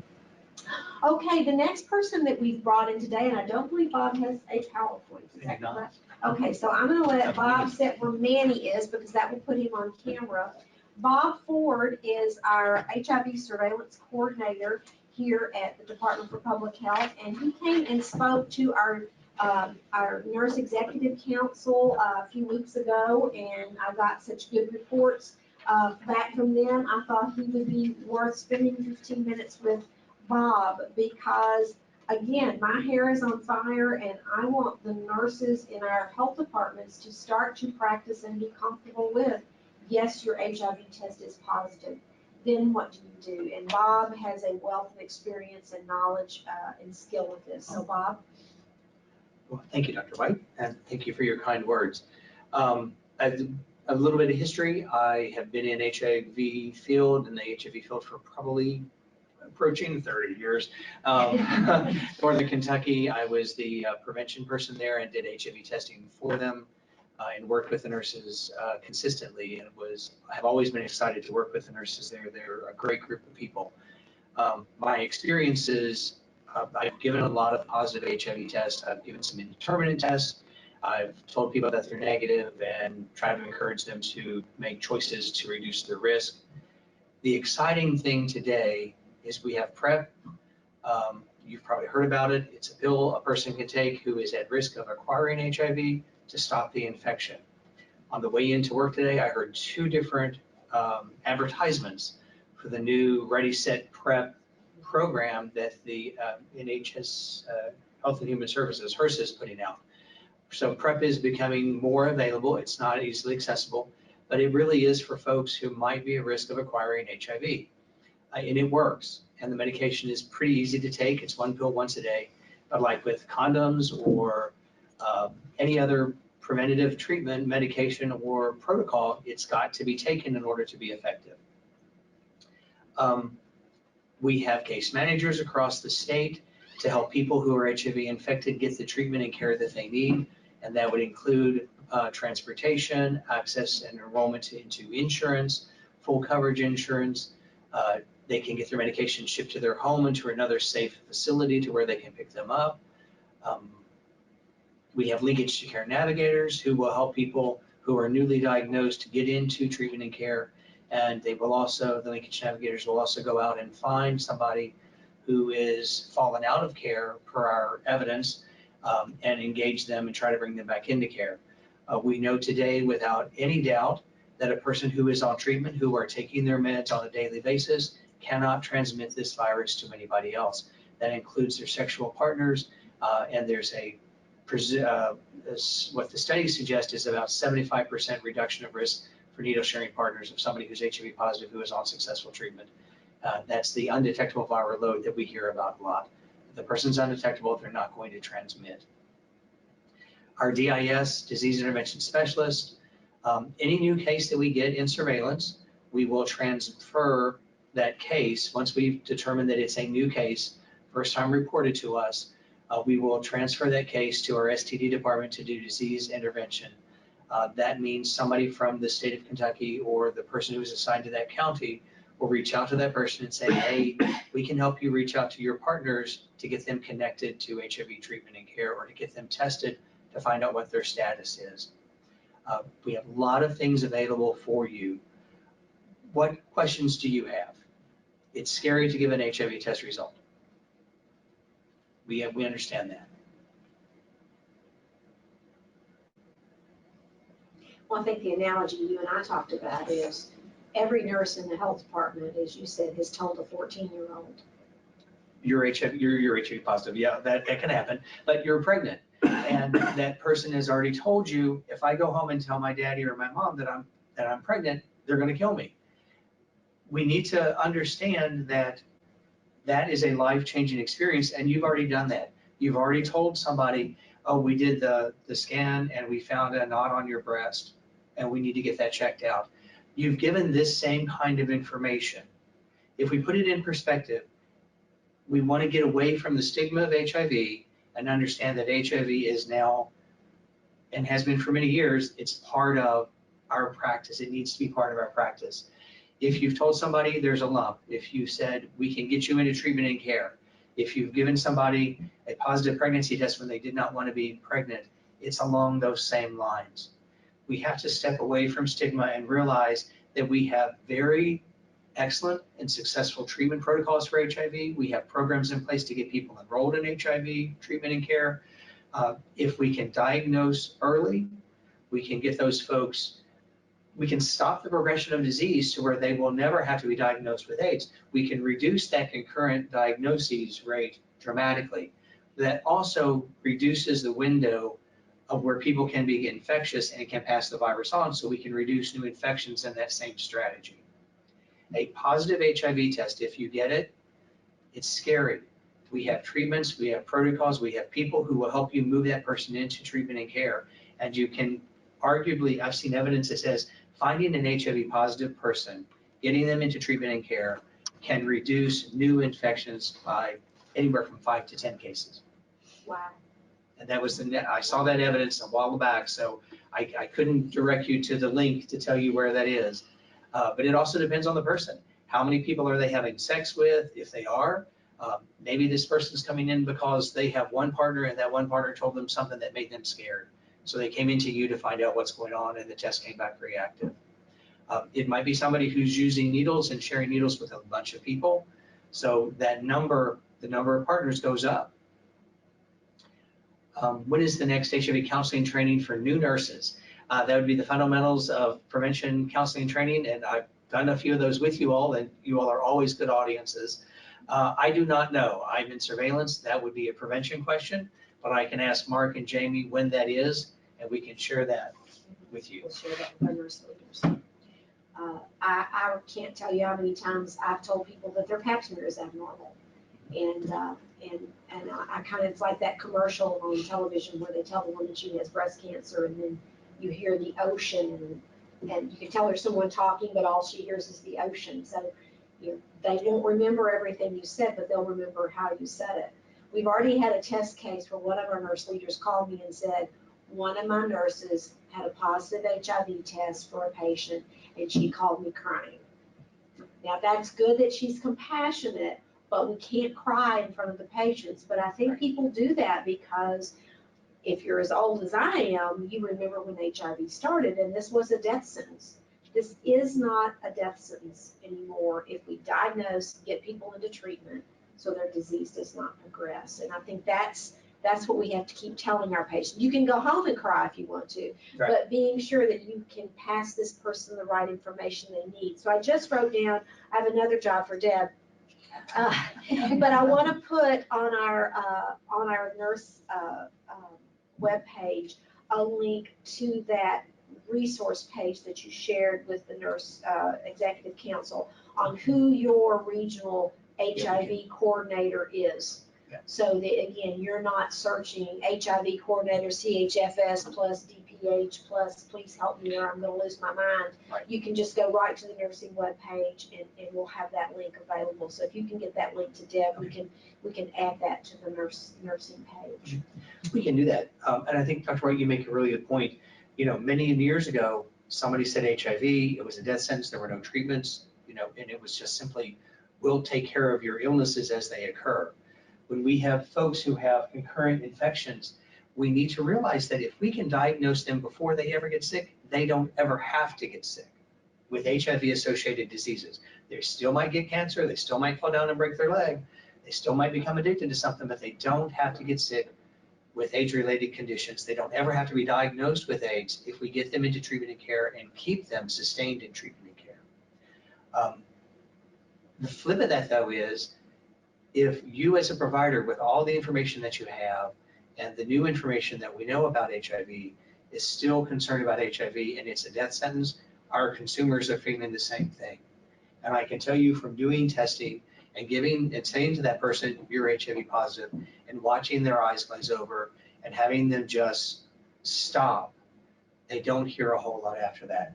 We have to be compassionate, we have to be patient, and you as a provider, if you know HIV a little bit and you understand that it's a treatable disease, it's much easier to treat than diabetes. They don't, other than putting on a condom, taking a pill every day, getting new needles, they don't have to change their behaviors. If it's diabetes, they've got to work out, they've got to change their food, they've got to change the family lifestyle because everybody's not eating the same things. This is a much easier treatment protocol than many of our other chronic diseases. The medications are much easier to take. It's typically one pill once a day, very few food restrictions for somebody who's diagnosed. It's improved quite dramatically. One of the conversations that we had in the last meeting was, is there a checklist? Is there something that we can follow to give us a kind of protocol as to what we do? I know you can't see this, but we are working on this. Did a lot of work with Kirk to get this to happen, and Kirk is trying to come up with a large spreadsheet of who is working in your county on HIV that you can contact as a resource. I am happy to talk to anybody who wants to over the phone to answer your questions specifically. My direct line, and I'll repeat it, is 502-564-6539, extension 4290. Again, 502-564-6539, extension 4290. I'm in Global. You can look me up at Bob Ford at ky.gov, bob.ford. And would be happy to answer any questions that you have. We offered in the last program to come out and do an HIV assessment of your county and what's going on in your county. It's going to be a little bit easier for us to say, if we've got this county, I think we talked to Breckenridge, we can look at Breckenridge County, who's serving Breckenridge, here are the contacts, and we can help make those contacts. We'll be happy to do that for you and with you. We're here to support you. And as I said earlier, we did get a grant from HRSA for strategic planning, but we are waiting to hear from a grant from the CDC on this HIV in the epidemic. That will allow us to hire more staff to be able to do more training. And so that's hopefully will be coming soon as we do our strategic planning. We also need to increase screening rates. There is a health department in Eastern Kentucky, and I'm not going to say their name because I didn't ask them if I could, but they average about 2 HIV tests a week in their SSP. They started handing out Stay Warm kits. It's a backpack with a hat and gloves and a scarf and some other things in it. And their HIV testing, they had 40 this week. Wow. So can we find resources for health departments to help them during this cold season? You give them a Stay Warm kit, and I think if they bring a friend in that doesn't go to the SSP normally but agrees to an HIV test, would you give them incentives? Do work, and I know we can't use federal funding for incentives, but these things are simple enough that if people are interested in that, please contact me, and we're going to try to find ways if we can get some funds, because we'll never find this epidemic if we're not looking, or cluster. I know that's an epidemiologic voodoo word. There's cluster and there's epidemic, and I still don't know the difference. It's just bad. So we can't treat and we can't prevent if we don't find it. We have worked hard to reduce Hep A in Kentucky by working with hospital ERs to provide vaccine. Is there any way to work with hospital EDs to be trained to offer rapid HIV testing to high-risk clinics? We have talked about that. We are just now getting a relationship with there is and I can't remember their names, Association of Kentucky ED Doctors. They have a name.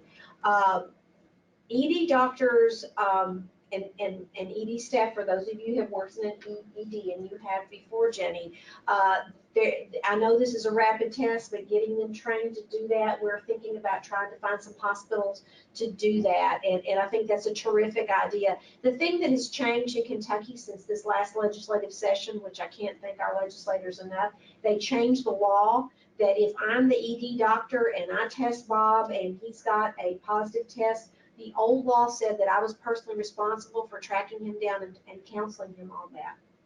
The new law that we were able to get changed last year says if I test Bob and he is positive, I or my representative have to track Bob down for that. So that means the infectious disease nurse at that ED can do that legally. In the past, they couldn't.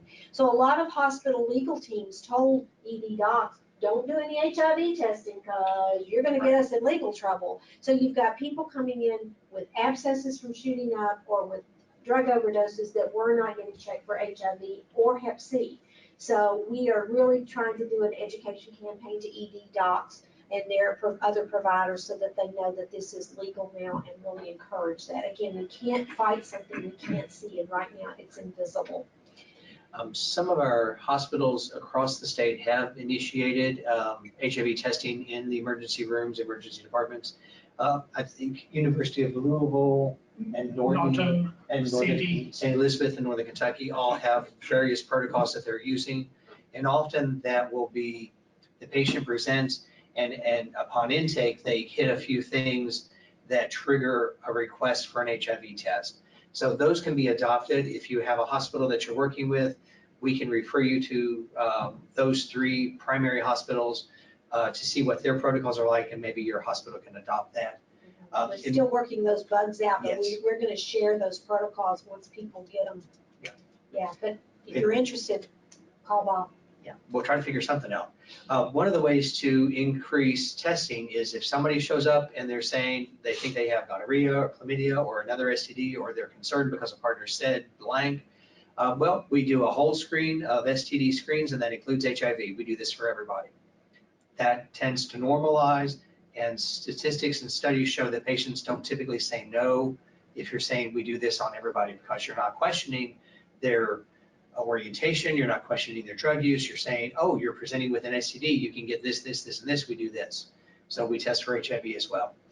If they come in for family planning services of any type, we need to find out that they're HIV positive. Because if a woman is pregnant, we can introduce treatment and positive, we can introduce treatment to HIV and reduce the risk of HIV transmission to the baby from 25% to less than 2%. So it stops the transmission, it stops the progression of disease for the mom, and greatly reduces the risk of transmission to the baby. If they ask for hepatitis C testing, say, oh, hepatitis C and HIV are going hand in hand in the state. Anybody who gets the hep C test, we also test for HIV. So do whatever is going to work in your practice to try to start normalizing HIV screening and testing is what we need to do. I tested every pregnant patient in the 20 years I practiced for HIV, and I never had anybody turn me down. It was just, it's what we do with our patients. TV. Right. TV, Yeah, yes. we don't want to do drive-by testing. We want to say, this is normal, this is what we do, this is what we do for everybody, and most of our patients will say yes to that. So that brings us to the next topic. Thank you so much, Bob, is PrEP. And our HIV team had a wonderful PrEP training that I went to last March, because I must admit I knew very little about PrEP. And it was very eye-opening to me. And fortunately, it was very eye-opening to 2 nurse practitioners in Christian County. We know that in Eastern Kentucky, I've talked to several health department directors, and we don't think there's anybody in Eastern Kentucky doing PrEP, but these nurses were concerned that in their county, you had to either go to Paducah or Louisville to get PrEP, and contacted our team and said, we want to do PrEP in our health department, and worked out protocols and got the HIV program's blessing. And so now we need to see, Deb, with your magic, can we get into Christian County and have them present? As long as they've got their screen and their camera on. Maybe we ought to give them a call, Deb, if you could give them a call, and, or I'll go give them a call and go ahead and have Emily do her TV presentation, and I'm gonna go call Christian County and just make sure we've got the right connections here. Okay. I'll let you introduce yourself. Okay, thank you. All right. Thank you, Deb. Mm-hmm. I'm Emily Anderson. I'm the program manager for the tuberculosis program, and I'm filling in today for Charlie Ray, our epidemiologist, who actually made this presentation, and he's out of the office today and tomorrow, but I do want to give him credit for this. Just wanted to give an update about year-end reporting. Okay. And I've got a PowerPoint. Okay. All right. Let me go grab that real quick. And while we're waiting, I can just say, just to follow up a little bit, what Bob was saying, yes, we do in the TB program. We do test for HIV on every single one of our suspects, our active patients, and we're happy to say that we've been at 100% testing of those active TB patients. And however, this year we won't, because we did have a couple of patients that had the differential of TB prior to us even realizing they were reported. Okay. They had passed away, unfortunately, due to a different primary diagnosis. But so other than that, we usually are 100% in our testing, which is That's phenomenal. great. And Yes, it is. we're highlighted nationally for that. So a little shout out to Kentucky there and our health departments. You all do an excellent job. Is it Kentucky team presentation? Is that yours? Yes. No. Oh, no. Trying to see. I've got it. This is from the meeting. No. Oh, no, that was still, I've got it. Oh, okay. I'm sorry. No, I had to get it to grab it. That's all right.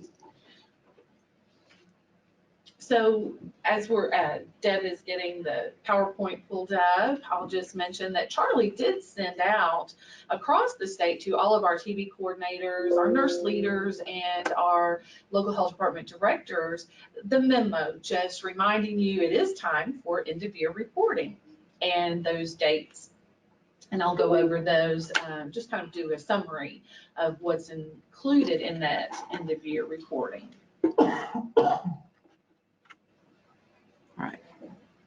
You can go ahead and go to the Okay. first slide. There we go. Okay. So you receive the email, and then what do you need to report? So by this time of year, you shall need to have completed all of your RVCTs in NEDS for all of your confirmed cases of TB. So that's not your suspects yet, that's just your confirmed cases of TB. If they're still on treatment, the treatment completion variables can be left blank. You will need to have by December 9th has come and gone, but by the end of December at least, you need to have reported by phone and enter into NEDS any pending suspected cases of TB. So if you're on the fence trying to determine, oh, is it a suspect? Is it not going to be a suspect? We need you to go ahead and make that determination so that we can count those suspects for 2019. We need you to go ahead and fax in any pending TB1 forms for cases of latent TB infection. And that will close out that year for 2019. So all of those items mentioned were included in Charlie's letter, and we need those by January 15th, 2020.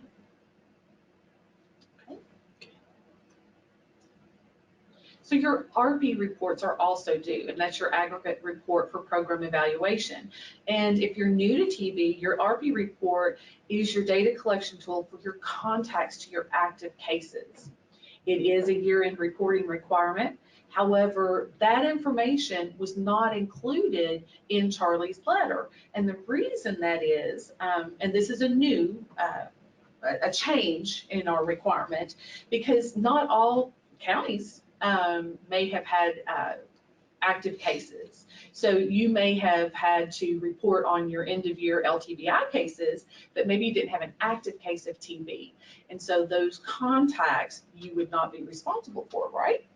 So your RP reporting, that is just a little sample of that. We've cleaned it up a little bit too. As you remember, you'll be reporting on your final 2018 contacts, if you had any new ones that popped up over the last year, and then your preliminary 2019 contact reporting. So who has to complete? If you had an active case of TB in your county, you need to complete the RP form, and that again is your contacts to cases. So those emails went out December 9th to those counties that had active TB cases. How do you submit the RP form? There's several ways. Charlie worked very hard in making this a fillable PDF version. So you can just click on it, open it, and complete electronically and just email it right back to Charlie. If you want it faxed, you're welcome to do that. There's our traditional fax number. We do have that fax machine at our new temporary location, and it does work. So thank goodness for IT. So we do have that, and we will need all of your RPs, your final 2018 and your preliminary 2019 by February 4th, so that we can get these into the final Kentucky reporting form and report to CDC. Okay. So what's some new updates that we're looking forward to in 2020? Well, the RVCT is changing. We will be onboarding with CDC soon. We keep saying that. We were hoping that was going to be a 2019 deliverable, but we do know that it will be in 2020 and looking forward to this. Our contracted professionals have been really working hard behind the scenes to make this happen. And like I said, we're looking forward to January. We'll be doing more training as that comes aboard. We're also looking into, this has been a wish list of mine for several years now, is to have LTBI investigation forms already built into NEDS. So we've actually started piloting this in a couple of our larger TB incident counties, and it's really exciting. So you will do away with that TB1 form, and it'll all be in NEDS, including your contact tracing features. And we would hope to do away again with the contact investigation roster. So everything you need, you'll go into NEDS, you'll update your suspects, you'll update your active cases, then you'll do your LTBI, and then your contact roster, all in NEDS in one place. And we're really excited about that. Like I said, we're piloting those features in a couple of health departments. We were hoping, again, to have those by the end of 2019, and then we had a little flood happen, so we were down a little bit and had to regroup, but we are working hard on that, and we're going to be very excited to have that. I think, anytime we can streamline and make things a little easier for everyone is always good, right? We do have our newsletter that will be hopefully out next week, as soon as we can get it to Dr. White for her final review. You don't have it yet, it's on my desk. But we will get that to you. And Charlie has taken on the lead as our lead editor and developer of that newsletter, and he has just really done an excellent job with that. Of course, it's all, the whole entire team. We all do feature articles. Maria does her Ask the Nurse Consultant, what's the latest and greatest questions that we're getting from the field, and tries to help address those answers. So that newsletter will be coming to you soon, and that will have some upcoming dates for trainings in 2020. And I'd just like to say thank you to everyone for being very patient with us, trying to get those calls back. And sometimes some of the answers may be back at our old office in this building, and it takes us a little longer to get to it, but we'll try to have those answers to you. So peace and joy in 2020, and if you have any questions, I'm open to answer those.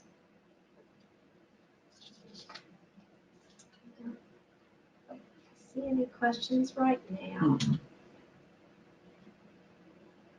Okay. Oh, I did want to clear up just one thing. You had mentioned, Dr. White, just a few moments ago about use of federal funds and incentives and enablers.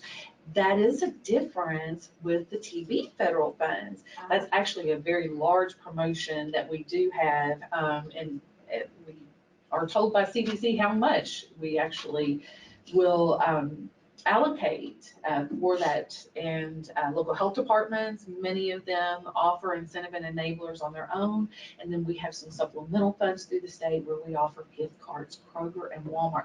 I'm actually going tomorrow to pick up new gift cards, so please reach out to us if you need some assistance in enabling your active TB cases or as an incentive to keep them compliant. So great, thank you. I don't think there's any questions, so you know how to reach me. Charlie's contact information was on that last slide. Oh, and mine too. Mm-hmm. Okay. Thank you all. Thank you. Appreciate it, Emily. One of the things that CDC would not allow with their funding is incentives for colon cancer screening, because they said that it's not been proven to work. And so Flower Clinic, and I'll call them out because they're amazing. It's a federally qualified health center, and they primarily serve homeless people in the Hazard, Kentucky area. So they got some other funds, and they gave people a $25 gift card if they would get a screening colonoscopy. $25, And they increased their screening colonoscopy rate, and don't quote me, but it was like from 7% to 44%. Now, this is a community of homeless people. And if you brought someone in to do the colonoscopy, they got the gift card and you got another gift card. That's how they made that work. And it brought, the CDC made a site visit from Atlanta to Hazard to see how this works. And they are going to change their community guide to say that incentives now work, because Little Flower Clinic in Perry County, Kentucky, did the work. They've got local community people to give them the money so they could do the incentives. So this is a great way that shows that incentives do work. All right. I have spoken with Christian County, and bless their hearts, a very Southern phrase, they've been trying to get on, so they're there and they're ready, and hopefully when we click on Jennifer Watkins, we will be able to hear her. Are you there, Jennifer? We're here. Can you hear us? Yes! Okay. Thank you so much for being here. I've talked to everybody that will listen to me about the wonderful work that Christian County is doing. So I'm so thrilled that you're here today to be able to talk with us about it. Thank you for being on. Please introduce yourselves. I'm Jennifer Watkins, and I'm the nurse manager here at the Christian County Health Department.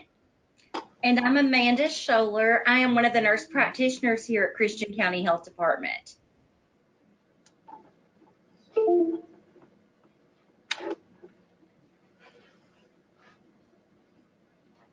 Okay. Is it working? Can you guys still hear us? Yes. Okay. Okay. All right. I will let Amanda take it away. Here she is. Okay. Again, I'm Amanda Scholler, one of the nurse practitioners here at Christian County Health Department. I'm really excited to share with you all this morning a PrEP program that myself and Jennifer Boone, another nurse practitioner here, developed, and we have implemented it into our practice here at Christian County Health Department. Back in 2018, one of our annual goals for ourselves was to become more educated on PrEP and to discover if it would be something would be good for our health department to offer. So as HIV cases have continued to increase in our area, we did become more aware of the need for better prevention. PrEP is a combination pill of two medications which are combined into one pill that should be taken daily to prevent contracting HIV infection. This medication has been found to be over 90% effective in preventing sexual transmission of HIV and greater than 70% effective in preventing transmission of HIV through IV drug use. We discovered that the closest PrEP provider in our area was 1.5 hours away from our county. Transportation is definitely a barrier for this. So we chose to become proactive and in developing a PrEP program here at our health department. As public health stewards, we felt it's our duty to protect our community and prevent transmittable diseases. It is within our scope of practice to provide this service. We presented our ideas to our supervisor, our administrator, and our medical director, and we received full support to begin this process.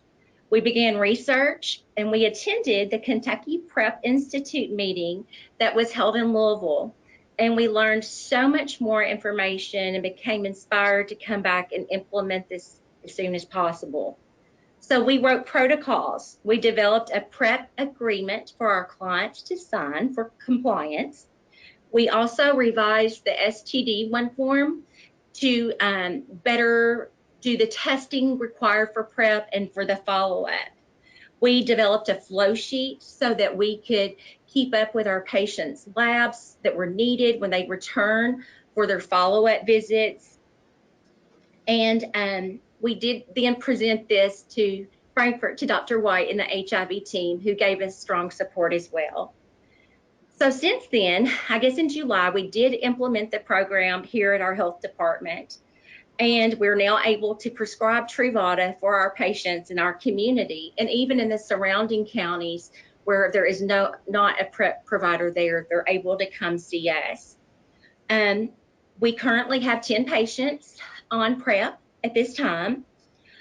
We are able to identify patients at risk through our STI clinic, through family planning, and even on some of the employment physicals that we do here at our health department. By obtaining a sexual history, you can identify these people.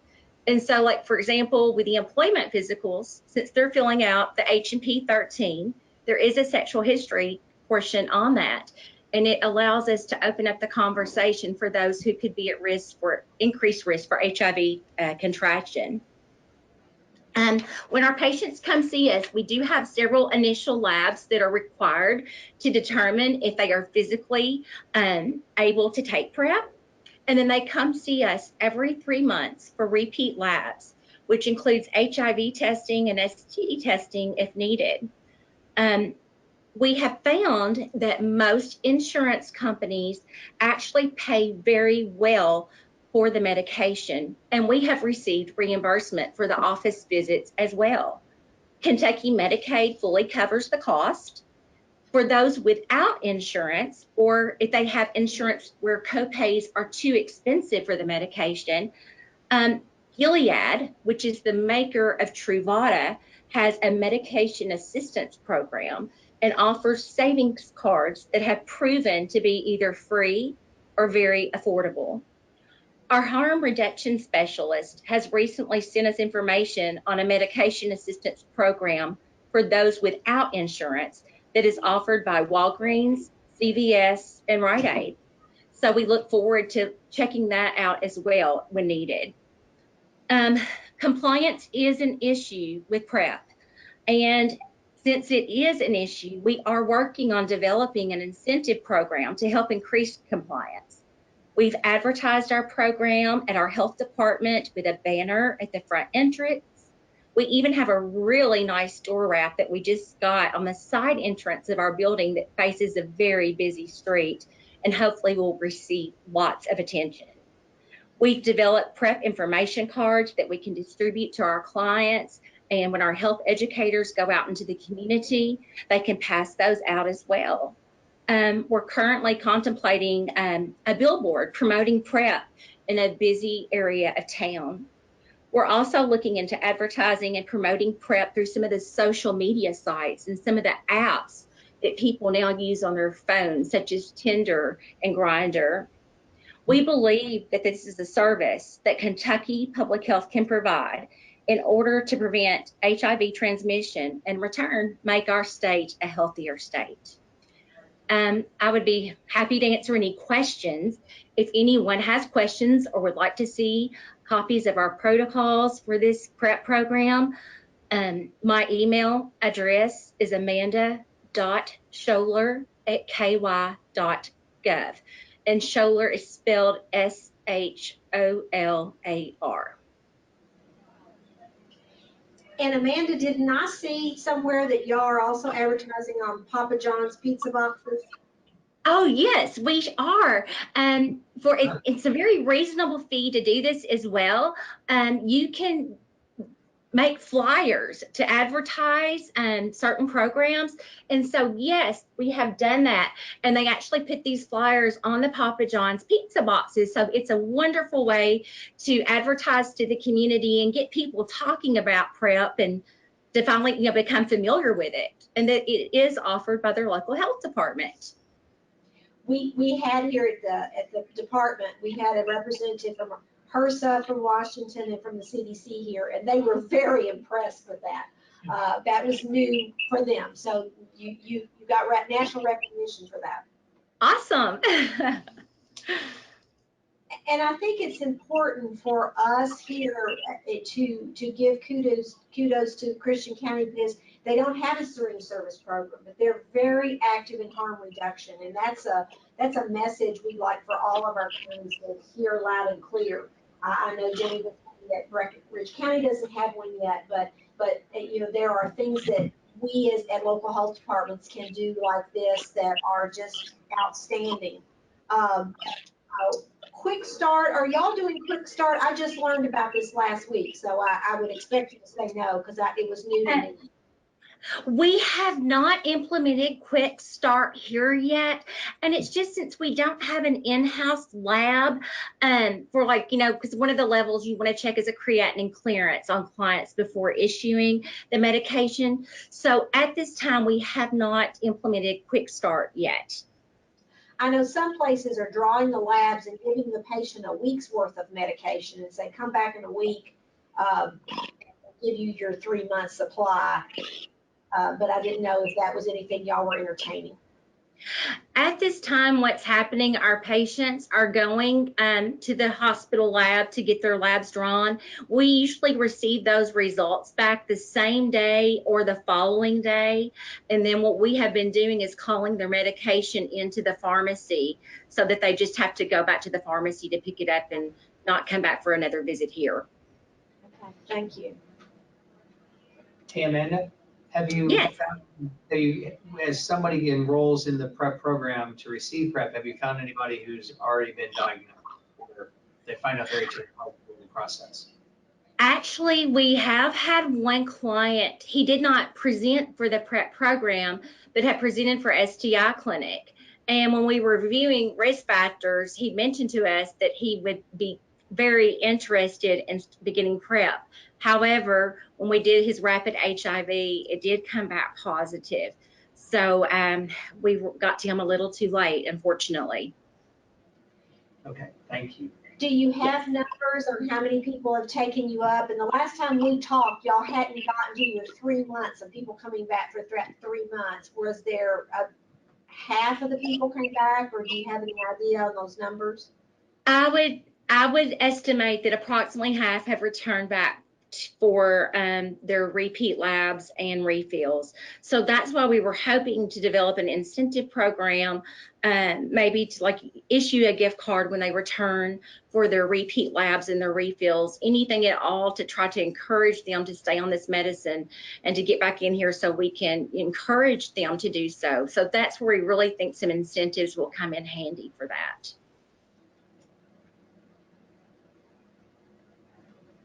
Another thing that Christian County is doing that's impressive is the work that y'all are doing in jails. And we are just now getting our heads here at the state around some new funding that HRSA is allowing where jails can get local, they made me write this down so I didn't mess this up. New Ryan White funding, they changed their guideline and they can fund HIV treatment and support at county and local jails, such as care coordination in the region. And state prisoners can get funding for transition care for 6 months before discharge. So that's just to let you guys, because I know health departments go into local jails and do testing. And a lot of the local jails don't want you to do that because if they're positive and they're responsible for paying for that. So Ryan White guidance is changing and there will be money for treatment and services for people while they're in county and local jails. So we'll get those details in a much more ironclad, absolute understanding, and we'll be doing some more education to health departments about that, because I think this would allow you to go into your local jail and be able to tell that jailer, no, we can help you here. So that's a really exciting thing that we're learning about.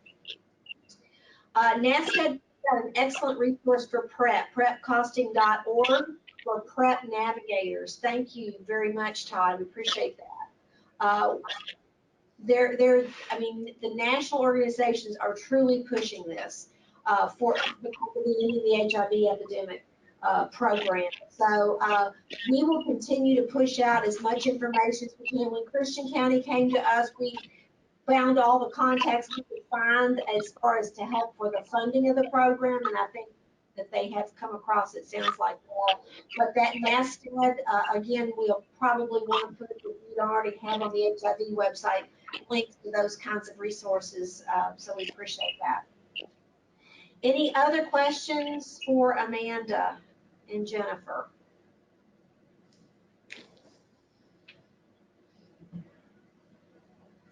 Okay, well, we are going to finish 3 minutes early.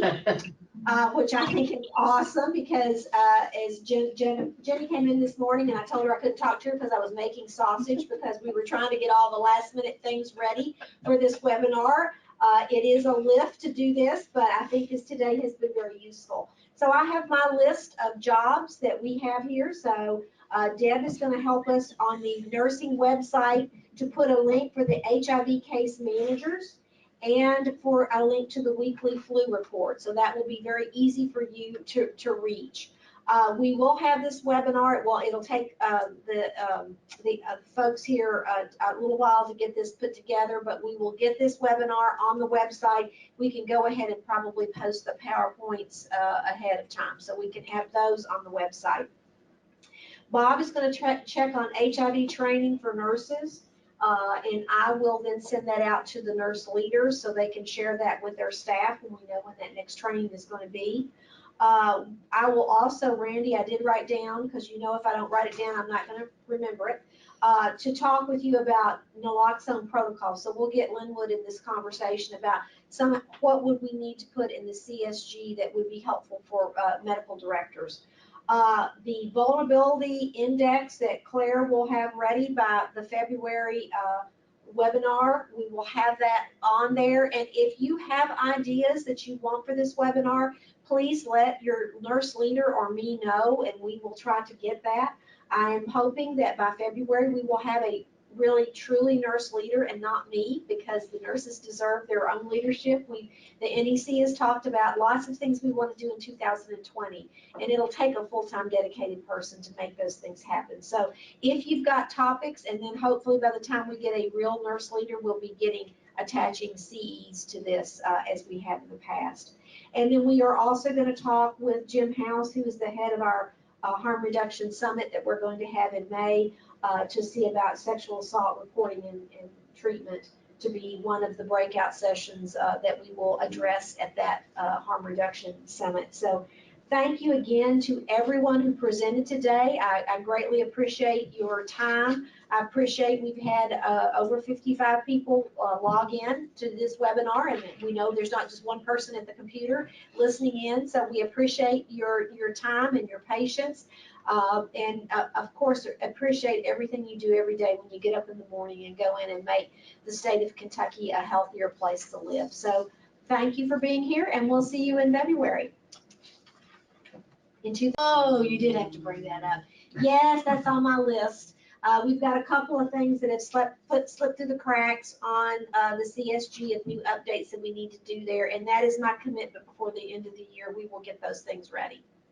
Or Benita's going to do physical harm to me if I don't get those on there, because the Office of Population Health is going to hurt her. So we'll get those done. But thank you, Ann, for reminding me. I thought I could slip through without that question. Oops, Thanks, here's another everybody. one. Sorry. No, you're keeping me honest. That's good. That's good. Bye-bye.